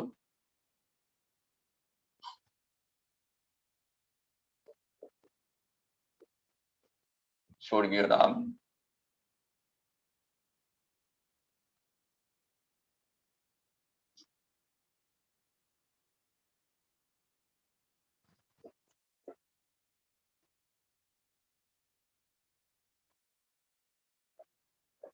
ও এখানে লিখে দিই নীলাম্বর, নীলাম্বর, নীলাম্বর। আর ফুল্লরা,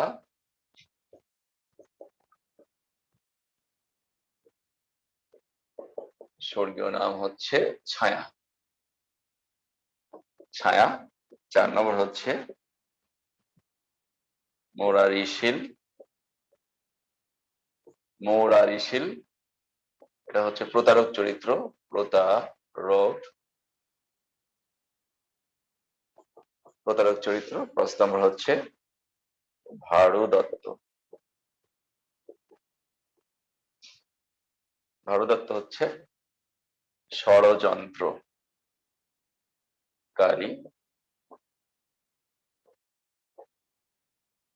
এখানে এই আমি যে কাহিনী বলেছি এখান থেকে এই চরিত্রগুলো বেরিয়ে আসছে। যদি প্রশ্ন হয় যে কালকেতু চরিত্রটি কোন কাব্যে পাওয়া যায়, চণ্ডীমঙ্গল কাব্যে পাওয়া যায়। কালকেতু শৈল্য নাম কি ছিল? নীলাম্বর। দুটো 9 দীর্ঘী ল আকার ম বজ্র নীলাম্বর। নীলাম্বর এসে পৃথিবীতে কি নাম হলো? কালকেতু। কালকেতুর পেশা কি ছিল? শিকার করা। শেষে কি হয়েছে? কলিঙ্গ রাজ্যের রাজা হয়েছে।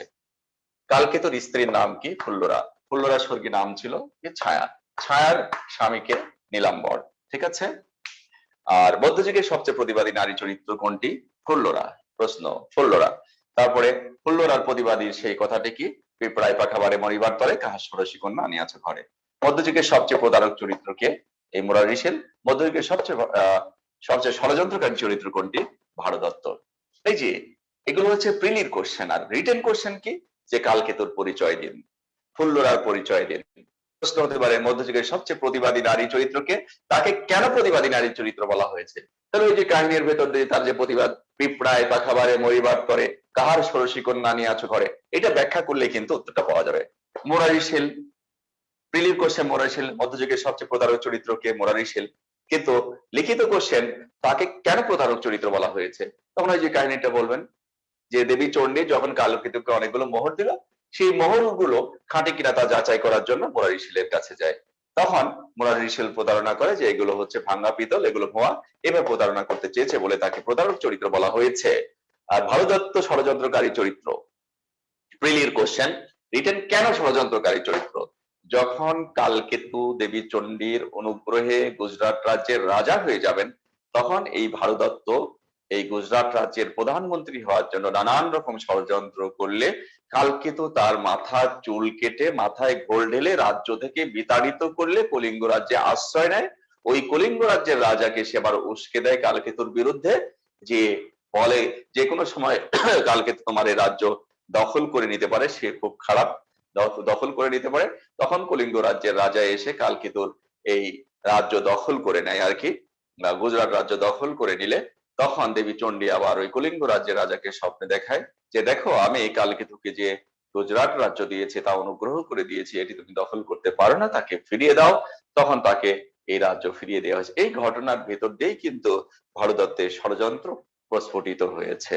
এই হচ্ছে সর্বশেষে আমরা দেখবো যে গুজরাট রাজ্যের রাজা হয়ে যাবেন কালকেতু, পরে মারা গেলে তার সন্তান এ রাজ্যের অধিপতি হবেন। ঠিক আছে।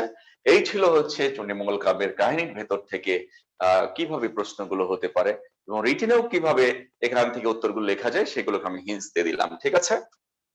এবার আসি চণ্ডীমঙ্গল কাব্যের কবি থেকে কি প্রশ্ন আসে। চণ্ডীমঙ্গল কাব্যের আদি কবি হলেন মানিক দত্ত। মোস্ট ইম্পর্টেন্ট কোশ্চেন, মানিক দত্ত। চণ্ডীমঙ্গল কাব্যের আদি কবিকে? চণ্ডীমঙ্গল কাব্যের আদি কবি হলেন মানিক দত্ত, মনে রাখবেন মানিক দত্ত। আর চণ্ডীমঙ্গল কাব্যের শ্রেষ্ঠ কবি হলেন মুকুন্দরাম চক্রবর্তী।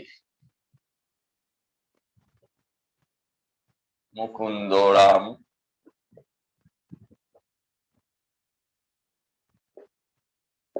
এই তথ্যটি মনে রাখবেন আপনারা। এখানে দুটো তথ্য, যে চণ্ডীমঙ্গল কাব্যের আদি কবি হলেন মানিক দত্ত আর চণ্ডীমঙ্গল কাব্যের শ্রেষ্ঠ কবি হলেন মুকুন্দরাম চক্রবর্তী। এই মুকুন্দরাম চক্রবর্তী কিন্তু রাজা রঘুনাথের সমসাময়িক ছিলেন। ইভেন তিনি রাজা রঘুনাথের গৃহশিক্ষকও ছিলেন বটে। রাজা রঘুনাথ এই মুকুন্দরাম চক্রবর্তীকে একটি উপাধি দেন। সে উপাধিটা কি? কবি কঙ্কন। কবি কঙ্কন, এটা কিন্তু বিশেষ পরীক্ষা আসে। মুকুন্দরাম চক্রবর্তীর উপাধি হচ্ছে কবি কঙ্কন। রাজা রঘুনাথ তাকে উপাধি দিয়েছিলেন, তখন থেকে তার নাম হয়ে গেল কবি কঙ্কন মুকুন্দরাম চক্রবর্তী। ঠিক আছে। তাহলে প্রশ্ন হতে পারে যে কবি কঙ্কন কার উপাধি? মুকুন্দরাম চক্রবর্তীর। কে তাকে উপাধি দিয়েছেন? এই উপাধিতে দিয়েছেন তাকে রাজা রঘুনাথ। কে রাজা রঘুনাথের গৃহশিক্ষক ছিলেন? মুকুন্দরাম চক্রবর্তী। ঠিক আছে। এই মুকুন্দরাম চক্রবর্তী কিন্তু পণ্ডিত কবি ছিলেন। তার কবিত্ব শক্তির চেয়ে তার পাণ্ডিত্য বেশি ছিল। মধ্যযুগে যত কবি ছিলেন সেই সব কবিদের মধ্যে এই মুকুন্দরাম চক্রবর্তী কিন্তু মুকুন্দরাম চক্রের মধ্যে একটা স্বাতন্ত্রিকতা রয়েছে। তিনি যদিও ধর্মভিত্তিক কাব্য রচনা করেছেন, দেবদেবী নির্ভর কাব্য রচনা করেছেন, কিন্তু লৌকিক জীবন বাস্তব জীবনের কথা তার সাহিত্য কর্মে তার কাব্যে কিন্তু এসেছে। এই জন্যই আধুনিক যুগে সাহিত্য সমালোচকগণ তার সম্পর্কে মন্তব্য করেছেন মুকুন্দরাম চক্রবর্তী মধ্যযুগে জন্মগ্রহণ না করে আধুনিক যুগে জন্মগ্রহণ করলে কাব্য না লিখে উপন্যাস লিখতেন বা কবি না হয়ে ঔপন্যাসিক হতেন। তাহলে প্রশ্নটা কি হতে পারে যে বাংলা সাহিত্যের কোন কবি আধুনিক যুগে আধুনিক যুগে জন্ম নিলে কবি হতেন? মুকুন্দরাম চক্রবর্তী। মধ্যযুগের কোন কবি মধ্যযুগে জন্ম না নিয়ে আধুনিক যুগে জন্ম নিলে উপন্যাস লিখতেন? হ্যাঁ, মুকুন্দরাম চক্রবর্তী। এইভাবে কিন্তু প্রশ্ন হতে পারে। ঠিক আছে, এই মুকুন্দরাম চক্রবর্তী চণ্ডীমঙ্গল কাব্য রচনা করেছেন, তবে তিনি তার চণ্ডীমঙ্গল কাব্যের নাম দিয়েছেন অভয়া মঙ্গল। অভয়া, তিনি তার চণ্ডীমঙ্গল কাব্যের নাম দিয়েছেন অভয়া মঙ্গল। তো চণ্ডীমঙ্গল কাব্যের আমি আগাবো না, এখান থেকে গুরুত্বপূর্ণ তথ্য দিয়ে ফেলেছি, যেগুলো পরীক্ষায় আসে সেগুলো দিয়েছে। এখন আপনারা লেখেন ধর্মমঙ্গল কাব্য। ধর্মমঙ্গল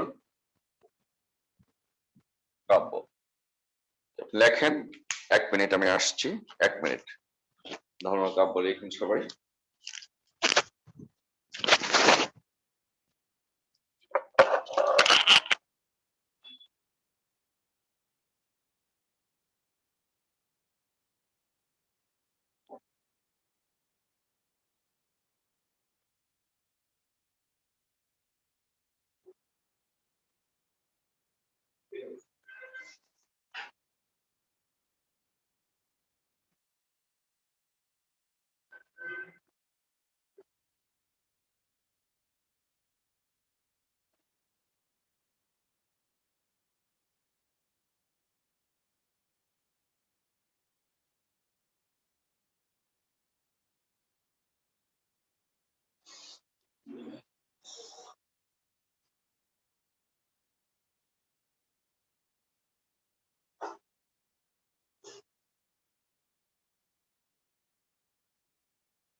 ধর্মমঙ্গল কাব্য, সুপ্রিয় শিক্ষার্থীবৃন্দ, ধর্মমঙ্গল কাব্য বাংলা সাহিত্যের মধ্যযুগে ধর্মকর ঠাকুর নামে একজন দেবতা ছিলেন। একটু কথা বলি।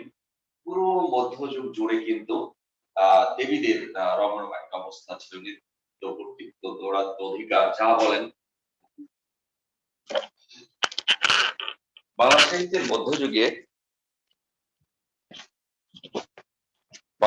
মধ্যযুগে দেবতাদের চেয়ে দেবীদের নেতৃত্ব কর্তৃত্ব দৌরাত্ম অধিকার অনেক বেশি ছিল। পুরো মধ্যযুগ জুড়ে আমরা দেখব যে দেবীদের একটা রমরম অবস্থা, তাদেরকে নিয়ে কাব্য রচিত হচ্ছে, তাদেরকে হাইলাইটস করা হচ্ছে। তো মধ্যযুগে আমরা এই দেবীদের যে একটা রমরমা অবস্থা, তাদের হ্যাঁ, এই অবস্থার মাঝেও আমরা একজন পুরুষ দেবতাকে পাবো, নাম তার ধর্ম ঠাকুর। এই ধর্ম ঠাকুর নিয়ে বাংলা সাহিত্যের মধ্যযুগে এক শ্রেণীর কাব্য রচিত হয়েছে। অনেক কবি এই কাব্য রচনা করেছেন। সেই কাব্যটাই হচ্ছে ধর্মমঙ্গল কাব্য। আমি আবারও বলছি, বাংলা সাহিত্যের মধ্যযুগে একজন পুরুষ দেবতাকে পাওয়া যাবে, তার নাম হচ্ছে ধর্ম ঠাকুর। তাকে নিয়েই মূলত আহ এই কাব্য রচিত হয়। আর তাকে নিয়ে যে কাব্য রচিত হয় সেটি হচ্ছে ধর্মমূল কাব্য। ধর্ম ঠাকুরকে নিয়ে রচিত কাব্যই ধর্মমূল কাব্য, এতটুকু মনে রাখলেই চলবে যে ধর্ম ঠাকুরকে নিয়ে রচিত ধর্মমূল কাব্যে, ধর্ম তো মনে থাকছে, আপনার ঠাকুর শুধু মনে রাখতে হবে। ধর্ম ঠাকুরকে নিয়ে রচিত কাব্যই হচ্ছে ধর্মমূল কাব্য। এই ধর্মমূল কাব্যের প্রধান কাহিনী হচ্ছে দুটি। এক হচ্ছে রাজা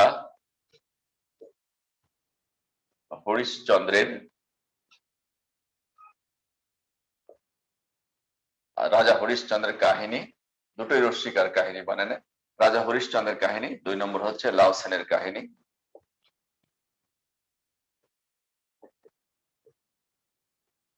রাজা হরিশ্চন্দ্রের কাহিনী, লাউ সেনের কাহিনী, এই দুটো কাহিনী নিয়ে মূলত ধর্মমূল কাব্য রচিত হয়েছে।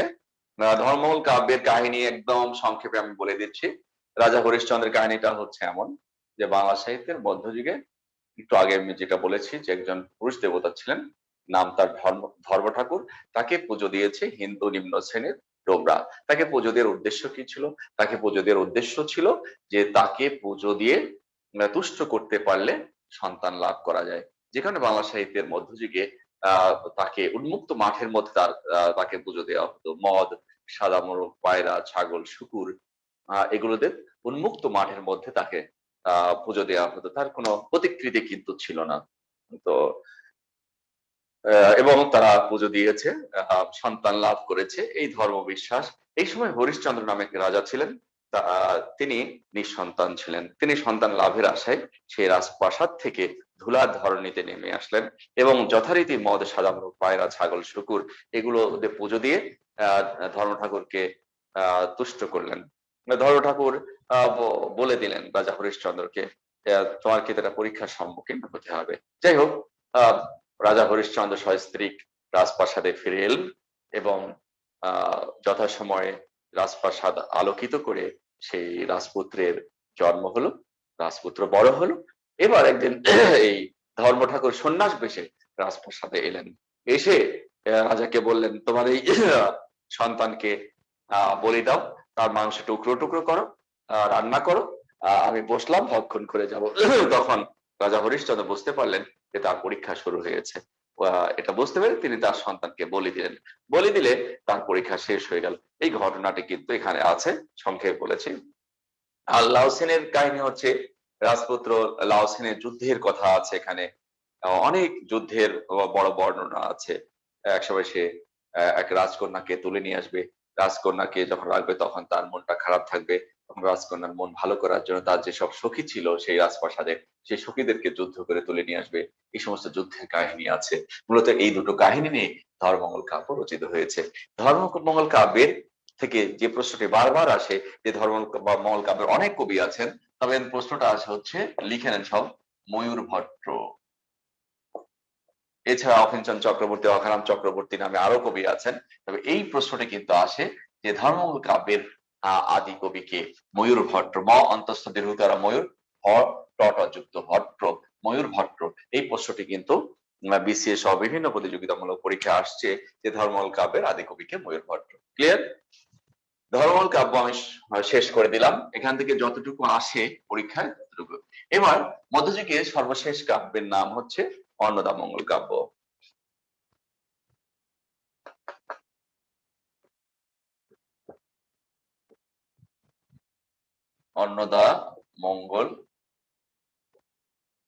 অন্নদামঙ্গল কাব্য। অন্নদামঙ্গল কাব্য মধ্যযুগে মঙ্গল কাব্য ধারার সর্বশেষ কাব্যের নাম হচ্ছে অন্নদামঙ্গল কাব্য। এই অন্নদামঙ্গল কাব্যের পর আর কিন্তু কোনো মঙ্গল কাব্য রচিত হয়নি।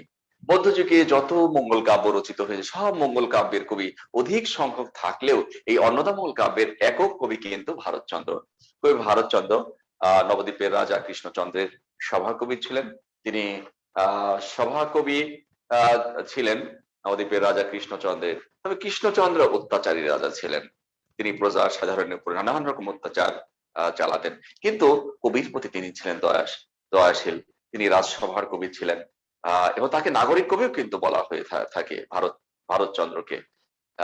এবং রাজসভার কবি তিনি শ্রেষ্ঠ কবি ছিলেন, তাকে একটা উপাধিও দিয়েছিলেন, রায়গুণাকর উপাধি প্রদান করেছিলেন। ভারতচন্দ্রের রায়গুণাকর উপাধি প্রদান করা হয়েছিল। আমি এই কথাগুলো আবারও বলছি যে অন্নদামঙ্গল কাব্যের কবি হলেন ভারতচন্দ্র। তিনি নবদ্বীপের রাজা কৃষ্ণচন্দ্রের সভাকবি ছিলেন। তিনি সেই নবদ্বীপের রাজা কৃষ্ণচন্দ্রের কাছ থেকে তিনি অনেক অনুগ্রহ পেয়েছিলেন। তিনি অত্যাচারী হলেও তিনি কবির প্রতি, ওই নবদ্বীপের রাজা অত্যাচারী হলেও রাজার প্রতি তিনি রাজা কবির প্রতি ছিলেন অত্যন্ত দয়াশীল, এবং তিনি তাকে ভালোবেসে রায়গুণাকর উপাধি প্রদান করলে তখন তার নাম হয়েছিল ভারতচন্দ্র রায়গুণাকর। এবং এই ভারতচন্দ্র কে নাগরিক কবিও কিন্তু বলা হয়ে থাকে। ভারতচন্দ্রের শ্রেষ্ঠ সাহিত্যকর্ম হচ্ছে এই অন্নদামঙ্গল কাব্য। ভারতচন্দ্রের শ্রেষ্ঠ সাহিত্যকর্ম অন্নদামঙ্গল কাব্য। এবং তার আরো কাব্য রয়েছে, সেই কাব্য দুটি হচ্ছে সত্যপীরের পাঁচালী, সত্যপীরের পাঁচালী। হ্যাঁ, তার আরেকটি বিখ্যাত কাব্য সত্যপীরের পাঁচালী। এটা তার শ্রেষ্ঠ কাব্য অন্নদামঙ্গল, তার আরেকটি কাব্য হচ্ছে সত্যপীরের পাঁচালী। কবি ভারতচন্দ্র কিন্তু বাংলার পাশাপাশি সংস্কৃত ভাষা তিনি সুপণ্ডিত ছিলেন। তিনি সংস্কৃত ভাষায় দীর্ঘ দুটি কবিতা রচনা করেছেন। সংস্কৃত ভাষায় দীর্ঘ দুটি কবিতা রচনা করেছেন। দীর্ঘ দুটি কবিতা রচনা করেছেন। এক হচ্ছে নগাষ্টক, দুই হচ্ছে গঙ্গাষ্টক। গঙ্গাষ্টক দোতন গ আকার মূর্ধন্য ষট যুক্ত নগাষ্টক। গঙ্গাষ্টক গ আকার মূর্ধন্য ষট যুক্ত ক, নগাষ্টক গঙ্গাষ্টক। এটা এই দুটো হচ্ছে তার সংস্কৃত ভাষায় রচিত বিখ্যাত দুটি কাব্য। তার ভারতচন্দ্রের এই অন্নদামঙ্গল কাব্যে আমরা বিখ্যাত একটি উক্তি শুনতে পাই, সেটা হচ্ছে আমার সন্তান যেন থাকে দুধে ভাতে। এটি কিন্তু সেই ঈশ্বরী পাটনির মুখ থেকে শোনা গিয়েছে, এবং দেবী অন্নপূর্ণার কাছে এই প্রার্থনা করেছেন, আমার সন্তান যেন থাকে দুধে ভাতে। তাহলে মনসামঙ্গল কাব্যের অন্নদামঙ্গল কাব্য থেকে যে সমস্ত প্রশ্নগুলো হতে পারে, যে মধ্যযুগে মঙ্গল কাব্য ধারা সর্বশেষ কাব্য কোনটি? অন্নদামঙ্গল কাব্য। অন্নদামঙ্গল কাব্য কে রচনা করেছেন? ভারতচন্দ্র। ভারতচন্দ্র কোথাকার কবি ছিলেন? নবদ্বীপের রাজা কৃষ্ণচন্দ্র সভাকবি ছিলেন। তিনি কি কবি ছিলেন? তিনি সভাকবি ছিলেন। কে তাকে রায়গুণাকর উপাধি প্রদান করেন? এই কৃষ্ণচন্দ্র তাকে রায়গুণাকর উপাধি প্রদান করেন। তার শ্রেষ্ঠ সাহিত্যকর্ম কি? অন্নদামঙ্গল। তিনি তার আরেকটি বিখ্যাত কাব্যের নাম কি? সত্যপীরের পাঁচালী। তিনি সংস্কৃত ভাষায় কি কি রচনা করেছেন? নগাষ্টক, গঙ্গাষ্টক। বাংলা সাহিত্যে নাগরিক কবি কে? ভারতচন্দ্র। এইসব প্রশ্নগুলো হতে পারে। আরেকটি প্রশ্ন সর্বশেষ আমি বলে দিচ্ছি, যে প্রশ্নটি হতে পারে যে ভারতচন্দ্র কত সালে পরলোক গমন করেন? 1760 সালে। এই তথ্যটি কিন্তু খুবই গুরুত্বপূর্ণ। 1760 সালে তিনি পরলোক গমন করেন। গবেষকগণ মনে করেন, তার জন্মসাল নিয়ে বিতর্ক আছে, তবে তিনি 1760 সালে পরলোক গমন করেন। গবেষকগণ মনে করেন তার পরলোক গমনের মধ্য দিয়ে মধ্যযুগের সমাপ্তি হয়, আধুনিক যুগের সূচনা হয়। মোস্ট ইম্পর্টেন্ট কোশ্চেন কিন্তু এটা, যে কোন কবির পরলোক গমনের মধ্য দিয়ে মধ্যযুগের সমাপ্তি ও আধুনিক যুগের সূচনা হয়। ঠিক আছে। আর আবার প্রশ্ন হতে পারে যে মধ্যযুগের সর্বশেষ কবিকে, বা মনসামঙ্গল কাব্য মঙ্গল কাব্য ধারা সর্বশেষ কবিকে, মধ্যযুগের সর্বশেষ কবিকে? ভারতচন্দ্র। তারপরে এ প্রশ্ন হতে পারে কোন কবির পরলোক গমনের মধ্য দিয়ে মধ্যযুগের সমাপ্তি হয়, কোন কবির পরলোক গমনের মধ্য দিয়ে আধুনিক যুগের সূচনা হয়, অথবা কবি ভারতচন্দ্র কত সালে পরলোক গমন করেন। এই সব প্রশ্নগুলো কিন্তু এখান থেকে কবি ভারতচন্দ্র থেকে হতে পারে। আজকে আমি যে ক্লাসটি নিয়েছি, এখান থেকে অন্তত 300 থেকে 400 অবজেক্টিভ কিন্তু বের করা সম্ভব। অনেক তথ্য আছে, কিন্তু ঘটনা কাহিনীর ভেতর দিয়ে এগুলো আপনাদের বোঝানোর চেষ্টা করেছে। ঠিক আছে। ইতিমধ্যে আমাদের ক্লাস গুলো জমে উঠেছে। আপনারা 3 সাবজেক্ট পড়তে চাচ্ছেন, অনেকেই 2 সাবজেক্ট পড়তে চাচ্ছেন, 1 সাবজেক্ট পড়তে চাচ্ছেন। আপনারা যেভাবে যেই পড়তে চাচ্ছেন না কেন, আমাদের সাথে যোগাযোগ রাখবেন। এখন তো আমরা একটা বিশেষ একটি ছাড়ে ভর্তি নিচ্ছি। আমার নম্বরটা আপনাদের দিয়ে দিচ্ছি, এর আগেও দিয়েছি, আবারও দিচ্ছি। অনেকে নম্বর চাচ্ছেন। 017790476663 অথবা 01929350 ঠিক আছে।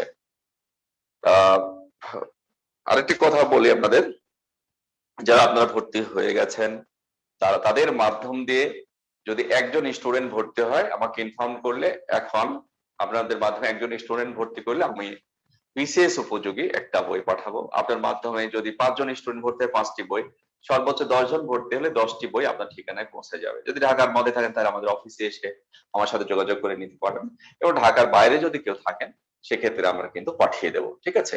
এটা কিন্তু আমরা আরো 2 দিনে এক্সটেনশন করেছি, শনিবার পর্যন্ত বা আরেকদিন আপনাদের দিয়ে দিলাম রবিবার পর্যন্ত, ঠিক আছে। রবিবার পর্যন্ত আপনারা যতজন ভর্তি করবেন আমরা ততগুলো বই তাদের জন্য উপহার হিসেবে পাঠিয়ে দিতে পারবো, ঠিক আছে। বিশেষ উপযোগী দুর্মর সিরিজের বই আছে, এখান থেকে আমরা দিতে পারবো। আরো আমাদের সাথে 2 জন শিক্ষক আছেন, ওনাদেরও বই আছে, সেখান থেকে কিন্তু আমরা দিতে পারবো, ঠিক আছে। এই আর কি, এক কথায় বিশেষ উপযোগী আপনারা বই পাবেন। আমরা চাই সবসময় সহযোগিতা করতে, পজিটিভলি সহযোগিতা করতে, যে সহযোগিতাটা আপনার কাজে লাগবে, ঠিক আছে। এই আর কি, যেহেতু আপনি এখন স্টুডেন্ট, আপনার 2 জনের 3 জন ভর্তি হলো, আপনি যে বইগুলো পাবেন, যেমন বাংলা সাহিত্য আছে, এখানে বাংলা সাহিত্য ব্যাকরণ দুর্মনের বই আছে, এখানে সাধারণ জ্ঞানের বই আছে, আরো মানে সব বই আছে। এক কথায় বিসিএস এর জন্য যতগুলো বই সবগুলো বই আমাদের কাছে আছে, আমরা আপনাদেরকে পাঠিয়ে দিতে পারবো, ঠিক আছে। এই আর কি, আর আজকের ক্লাস আমি আর বাড়াতে চাচ্ছি না। এরপরে আবার শিডিউল অনুযায়ী ক্লাস আপনাদের সাথে বোধ হয় শনিবারে আমার ক্লাস থাকবে। নাইম, হ্যাঁ, শিডিউল অনুযায়ী ক্লাস সামনে থাকবে। ক্লাস কিন্তু এখন জমে গেছে। এখন আমরা আশা করছি যে আমাদের যে কোর্সটা এটা আমরা 3 মাসের মধ্যেই কমপ্লিট করে ফেলবো। 3 মাস লাগবে না, 2.5 মাসের মধ্যে আমরা আশা করছি কমপ্লিট করে ফেলবো। বাংলা আরেকটা কথা শেষে বলি, আজকে যে টপিকটা ছিল সেই টপিকটা অনেক বড়, এজন্য একটি ক্লাস আমি বাড়িয়ে দিলাম। আপনাদের লাভ হলো আর কি, একটি ক্লাস বাড়িয়ে দিলাম। তার কারণ খুব শর্টকাট করলে আজকে আমি এই কাহিনীগুলো কিন্তু বলতে পারতাম না, কিন্তু আপনারা অনেকেই আমাকে জানিয়েছেন যে স্যার কাহিনীগুলো বললে ভালো হয় আর কি।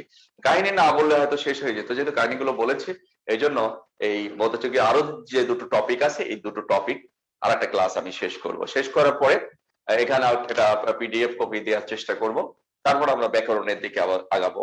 ব্যাকরণের দিকে কিছু আগানোর পর তারপর আধুনিক যুগে আগাবো, আধুনিক যুগে আগানোর পরে ব্যাকরণে আগাবো।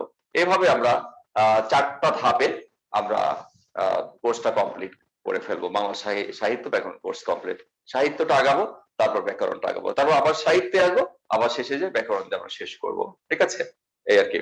তো সবাই ভালো থাকবেন, যে যেখানে আছেন খুবই সাবধানে কিন্তু থাকতে হবে। করোনা বেড়ে যাচ্ছে, বেড়ে তো যাচ্ছেই, সবাই এই বিষয়ে আপনারা জানেন, খুবই সতর্ক থাকা দরকার। খুব প্রয়োজন না হলে আপনারা বের হবেন না।